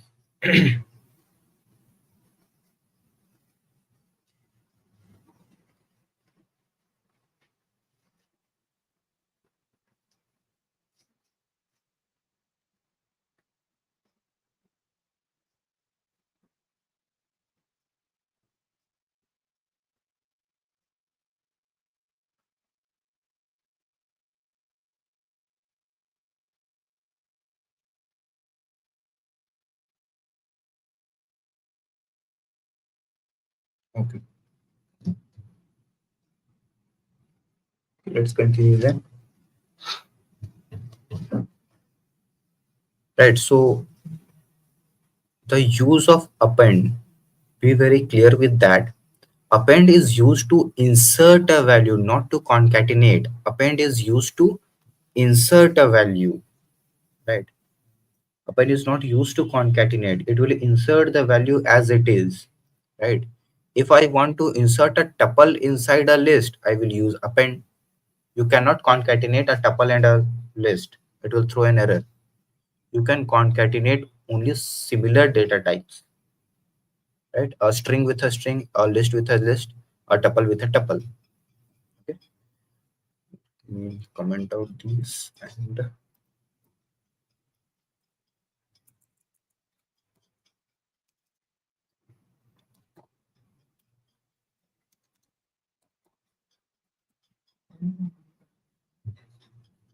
okay.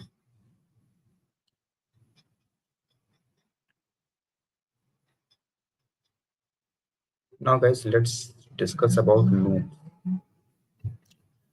There are three types of loops in Python: for, while, do while. Okay, we have not discussed about conditional operations, right? Let's discuss about the conditional operations then.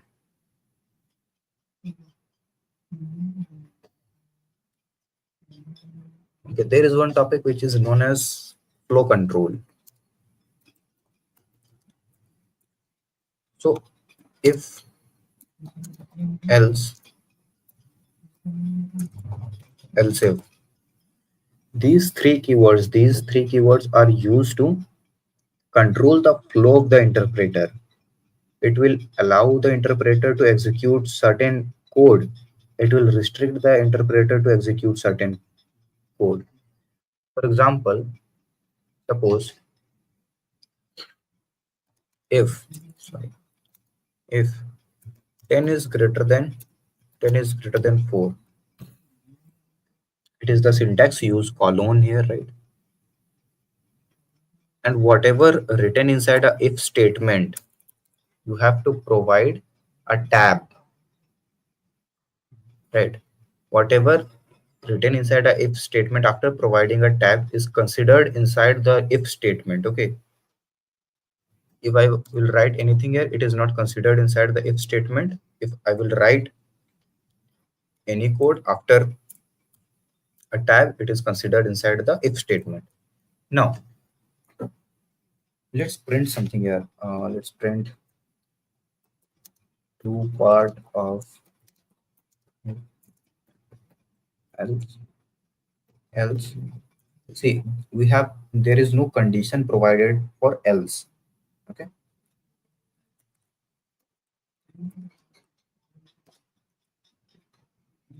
false part of, and if I will execute this one, we will get only this code. This line is not executed. This line is never executed.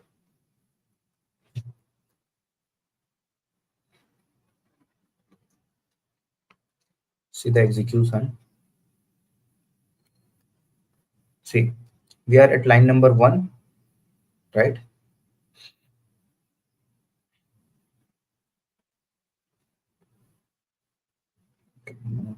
Put flags. Okay, we are at line number 1. After executing line number 1, we are inside line number 2. After using line number 2, the code ends. We are not going to execute line number 3 and 4.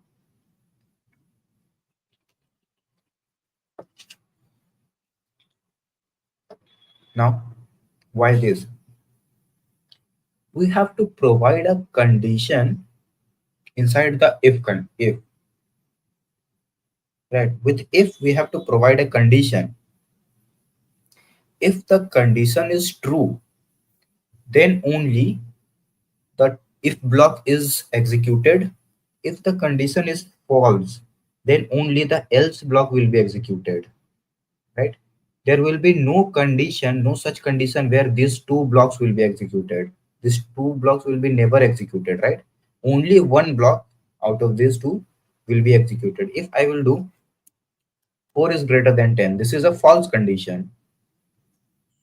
During false condition, the else block will be executed. See, the else block will be executed, right? So this is flow of control, the conditional flow. There is one more keyword, that is else if. So if 10 is less than 4, so part of else. Okay. Now else if, not else if, it's elif. Okay.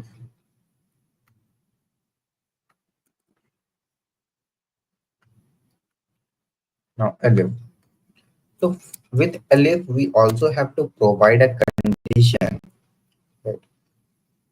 Okay, suppose there is a condition to check if a number is positive, negative, or zero. A number is positive, negative, or zero. Right? Let's see.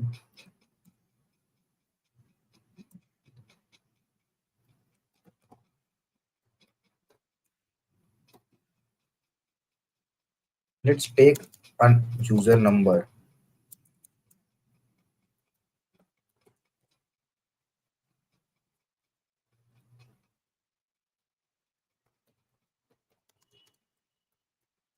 Number from user.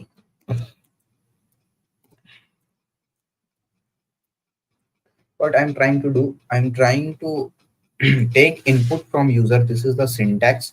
To take input from user, you are asking a user to provide you input. Instead of declaring a input by yourself, you are asking the user to provide you input, right? And what we are trying to do, we are trying to print the type of that input, right?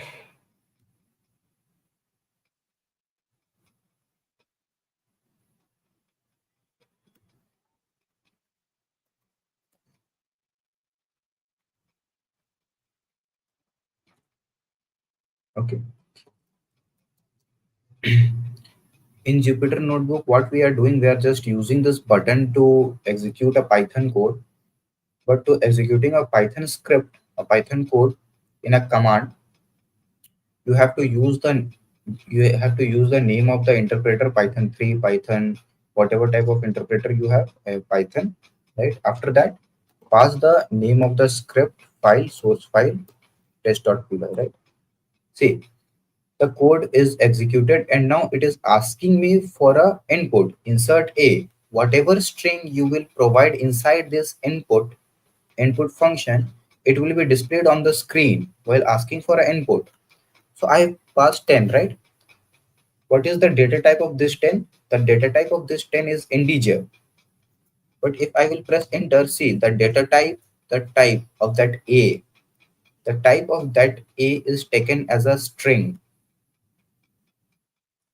So note this one, any input provided from a command prompt or provided by the user is always considered as a string in Python, right? Is always considered as a string in Python.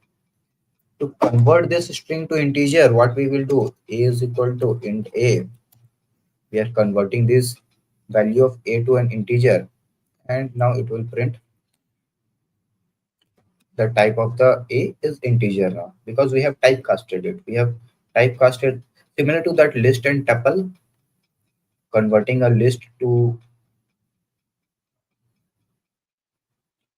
yeah, converting a list to a tuple and a tuple to a list.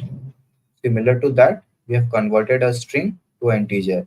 Make sure whenever you are passing a value, do not pass any characters. It will throw me an error. This integer conversion, this integer conversion can only convert decimal characters, means the numerical characters. It is not able to convert the English alphabet or special characters, right? So you have to take care of that. Let's pass it 12 and we are taking 12 as an integer. Now, what is our question? If a is greater than 0, right? If a is greater than 0, then a is a positive number. So print A is positive. And if A is 0, then print A is 0. Else print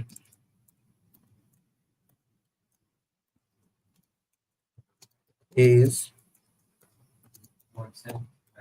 negative number. Right?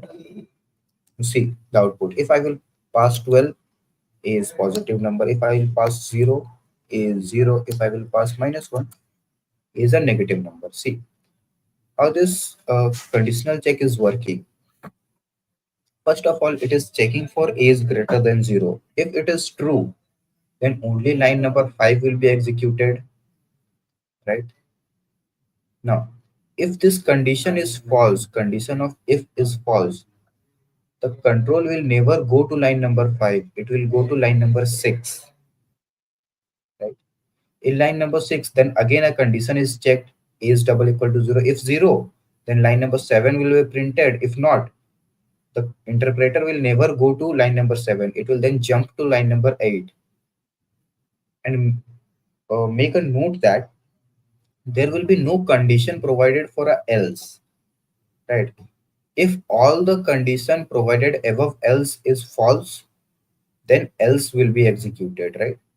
So in a if else or if elif else block, it is mandatory that a single a single one a single block will always be executed.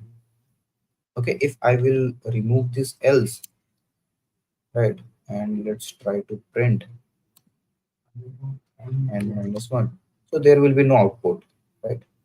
So if there is a else block, if else block or if elif else block, then it is mandatory that any one single block will be executed.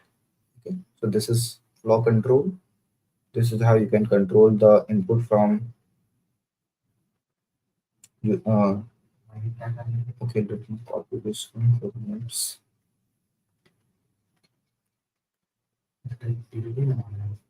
So this is how you will control the flow of the interpreter, which block to execute, which block not to execute, with some values, with checking some conditions. Now, suppose there is a need to print hello world for 100 times, right? What is the need? Need to print, okay, let's take a string. Let's take the string as hello world. And there is a need to print this hello world for 100 times. So what we will do, first thing we will write this print statement for 100 times, right? 100 times, which is a hectic work. Another thing what we will do, we will use asterisk 100, not 200, 100. Instead of 100, let's do it for 10 times, and it will print the hello world for 10 times. If you want to print hello world in different lines, see, there is one concept, one special type of characters which are known as escape sequence. Escape sequences, right? We have /n, /t, forward, /r, and /a. We will only discuss about /n and t. Right? There is no need for /r and a. What is the use of /t? /t is used to provide tab. Tab means 4 spaces. See, this /t, it will not be printed on the screen. See, instead of /t, what we have here? We have a tab, 4 spaces, right? That's why it is known as escape sequence. This forward slash is used to skip one single character which is written after this one, and that is here in this case is t, right? Okay. If you want to provide a line change, right, we will use /n. Now instead of a tab, it is providing us in different lines. To achieve these functionality, we have another options like, let's comment out this my string.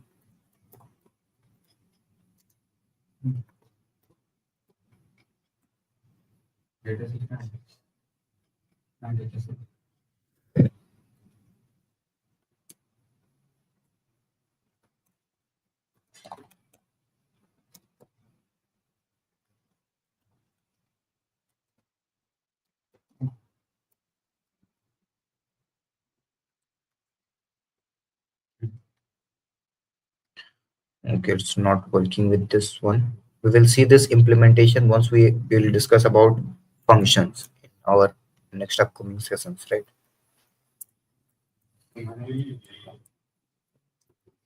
Okay. So this is how we will use strings, right? Now, suppose we have some more this type of repetitive work in our hand, right? To print from 1 to 100, to print from 2000 to 4000, or to print from whatever the number user will give you, and whatever the number of terms user will give you have to print those numbers, right? So to perform repetitive works, what we do, for performing repetitive works, we use loops, right? Loops are used to perform repetitive works.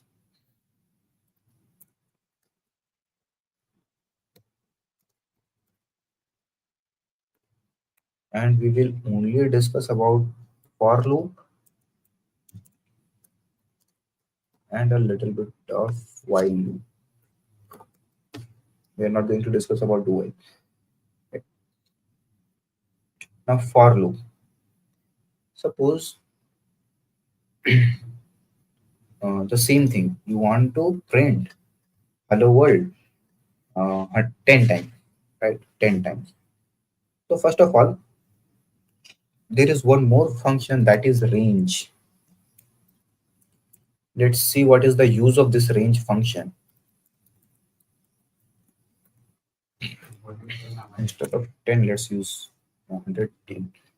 So the use of this range function, what this range function will do, it will generate each and every number from 0 to 9. From 0 to 9, see? Okay.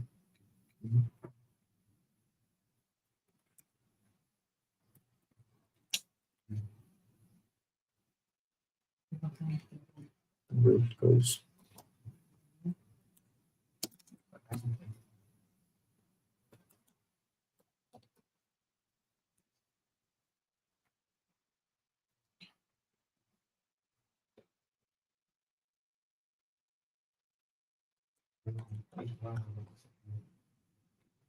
Yeah. So what is the work of this range function? Range function is generating all the numbers from 0 to 9, right? Let me provide you the proper syntax for this one. Syntax for range function is start, comma, end, comma, jump. If you are not providing any start, it will consider that start as 0. If you are not providing any jump, it will consider that jump as 1. Okay. Now, what this range function will do, it will generate all the number from start to end -1. All the numbers from start. In this case, the start is 0 and the end is 9. So it has generated all the numbers from start to end -1, that is 9. Okay. If I will provide 0 as the start, 10 as the end, and jump as 2. So instead of a gap of 1, 0, 1, 2, we will get the answer as 0, 2, 4, 6, something like that. See, 0, 2, 4, 6, 8. This because jump is 2. Instead of 0, if we will start from 5, then the counting will start from 5 up till end minus 1. So this is how the range function works. What I have written here is, we have created a list and we are converting the all the numbers that is given from range function to a list, right? This is a list conversion. We have seen this one, converting a tuple to a list. So what we are doing, we are converting all the outputs of the range function to the list, right? Now see,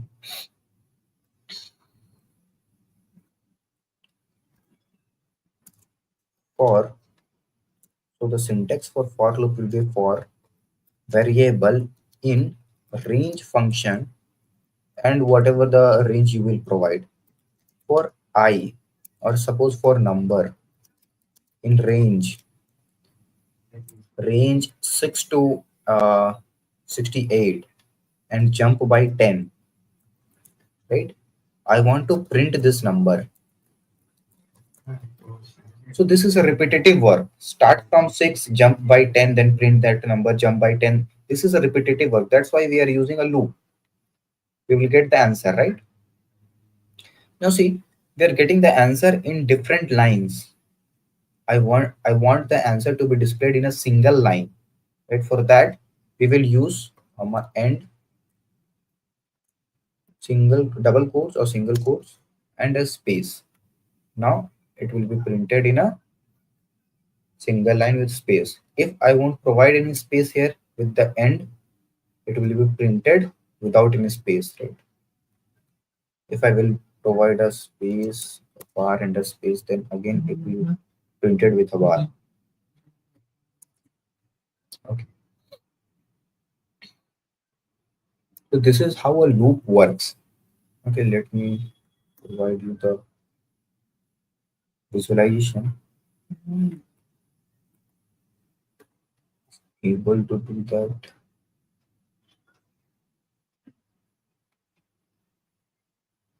See, the first value of number, this is what range function do. The first value of range is 6. The first value that will be generated by range is 6. It will provide that 6 to the number variable. See, the first value of number variable is 6.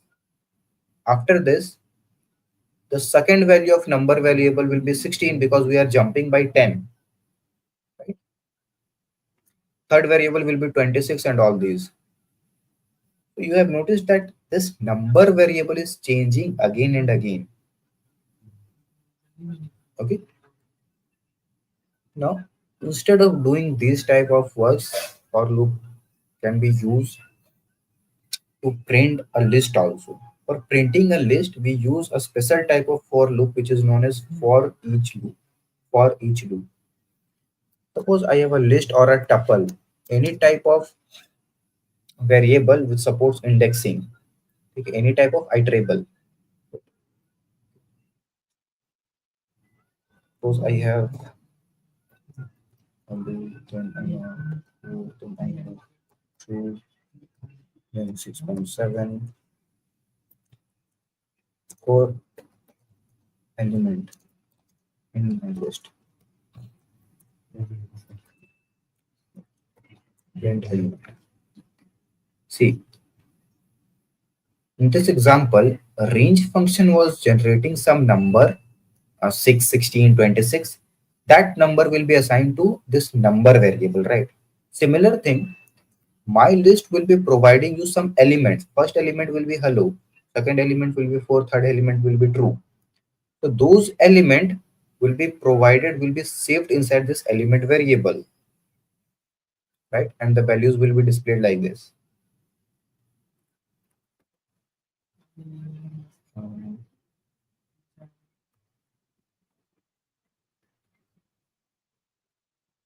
okay. See, we have created a list and all that. The first value of element is hello. The second value of element is 4, then true, then 6.7, and the code ends.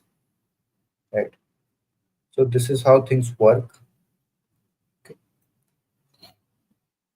Now, Consider a case when this will help you to decide when to use for each loop and when to use for loop with range.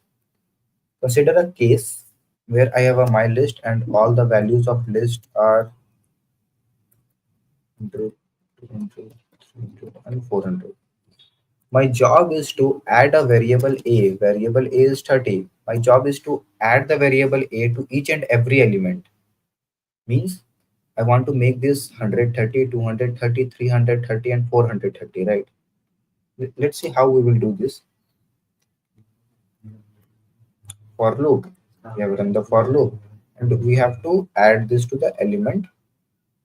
Right? So what we will do, element is equal to element plus 30. 30 not 8. Yeah.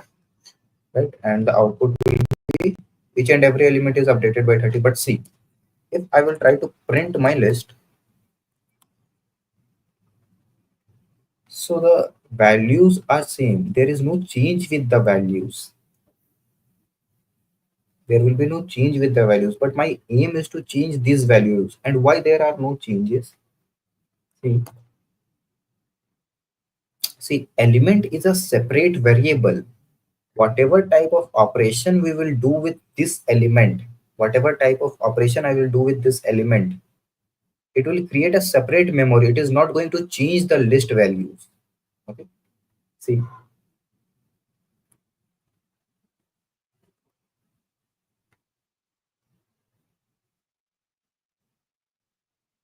values a is equal to 30. First element is 100. Now what we are trying to do?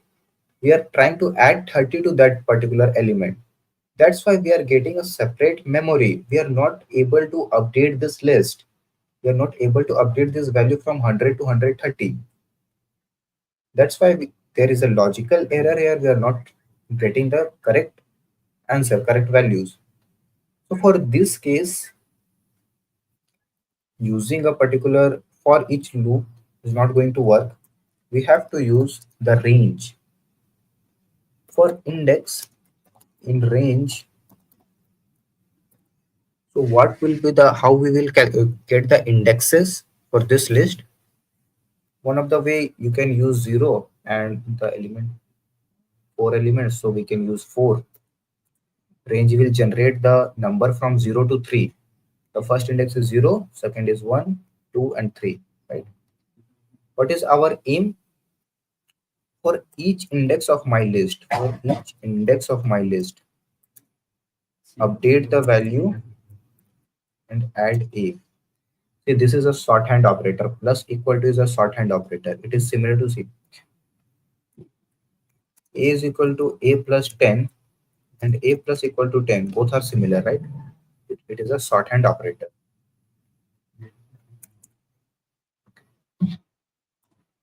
Now, this is going to update the values to the desired values, right? The why. So let's implement this again.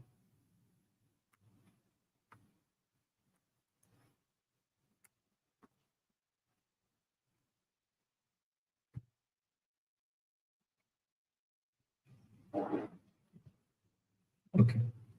See, we have a range function, right? We have an index variable 0. My list index. What we are trying to do, we are directly accessing the index, right? We are directly accessing this particular variable, this particular index, and we have updated the value. Right?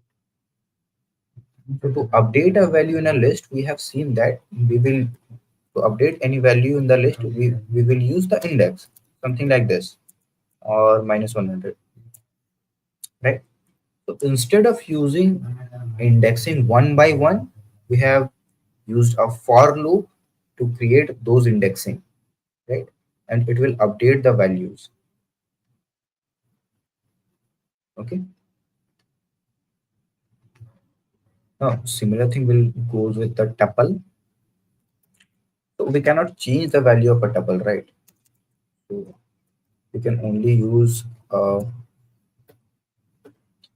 suppose I have to count all the even numbers in this tuple. Count all the even numbers in this tuple. Let's create a count variable 0 for element in my tuple. If so, uh, for checking a number is even or odd, if the number is divisible by 2, means if the remainder by dividing the number, if the remainder by dividing the number by 2, if we get the remainder as 0, the number is divisible by the number is even number, right? See, element modulo to get the remainder we use modulo operator, right? Double equal to 0.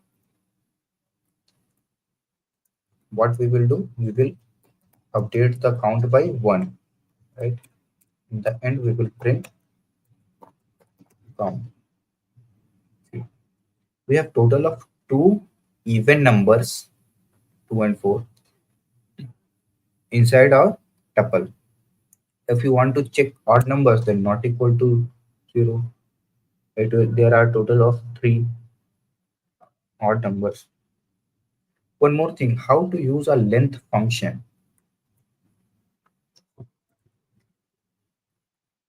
If you don't know the length of a list, if you don't directly know the length of a list, what we will do?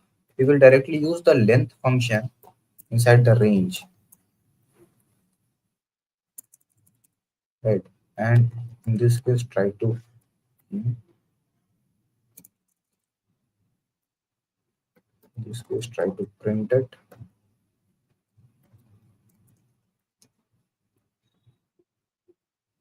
Okay.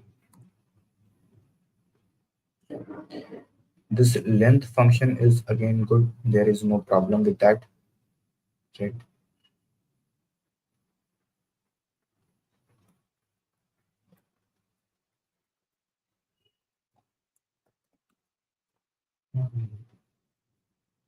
So this particular one is printed by this for loop, okay, and this one is printed by this print statement, right?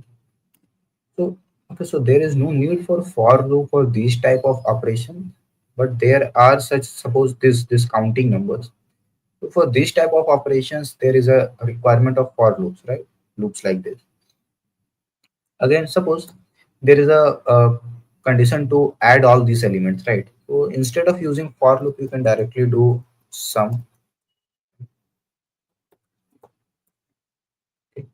And this sum will do the exact sum.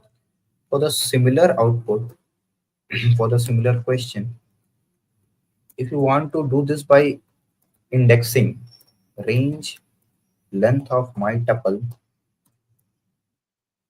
instead of element, use index. This is just a variable name, so no problem with that, but I will suggest use some, you can say, meaningful variable names. My tuple, I have to print it.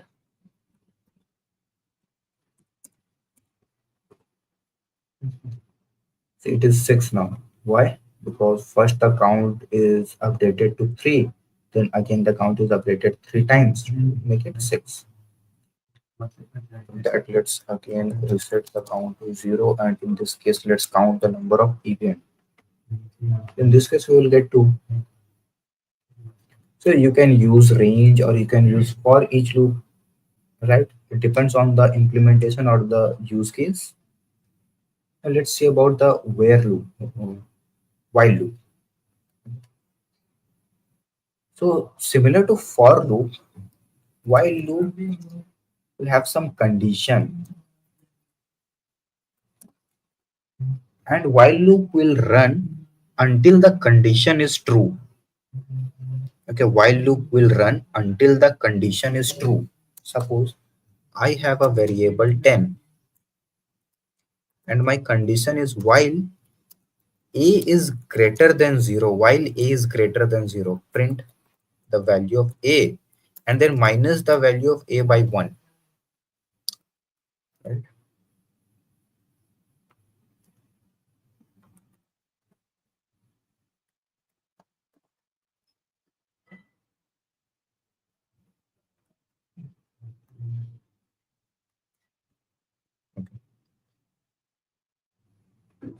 See, the value of a is 10. What we are checking, 10 is greater than 0. That is a true condition. I've taken a very large value. Let's take it as 4. So a is defined with 4, right? 4 is greater than 0, true. Print a, that will be 4. The value, the current value of a is 4. Now what we are trying to do, we are decreasing a by 1. And the new value of a will be 3. New value of a will be 3. Again, 3 is greater than 0. That is again true. Print 3. Then again decrease a by 1. That is 2. Again 2 is greater than 0, true. Then again do all these things. And now, in this case, the condition, the value of a is 0 and condition 0 is greater than 0, it will provide you false. Condition 0 is greater than 0, it will provide you false, right? So what happened in this time, we are not going to get to line number 6 or 7. It is just going to exit outside the for loop. So sorry, outside the while loop. It is somewhat similar to if else condition. If the condition is true, then again and again repeat the instructions inside the while loop until unless the condition is false. Now guys, take care of the thing that you have to update the condition inside the while loop. If I will remove this line, or by mistake if I will forget to update this condition, we will enter inside a infinite while loop. It is going to print 10 and 10 and 10 10 again and again, right?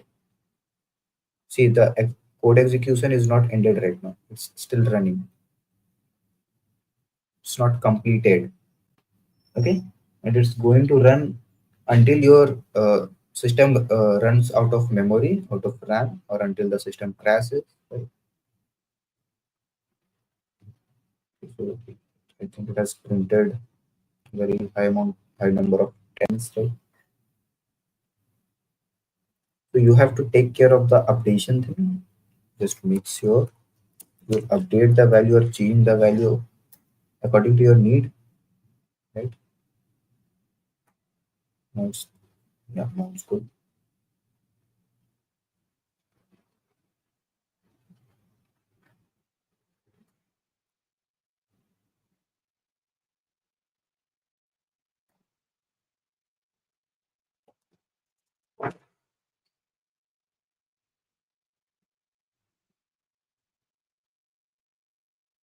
Okay. Okay, guys. If you guys have any questions, let me know, or we will end the session.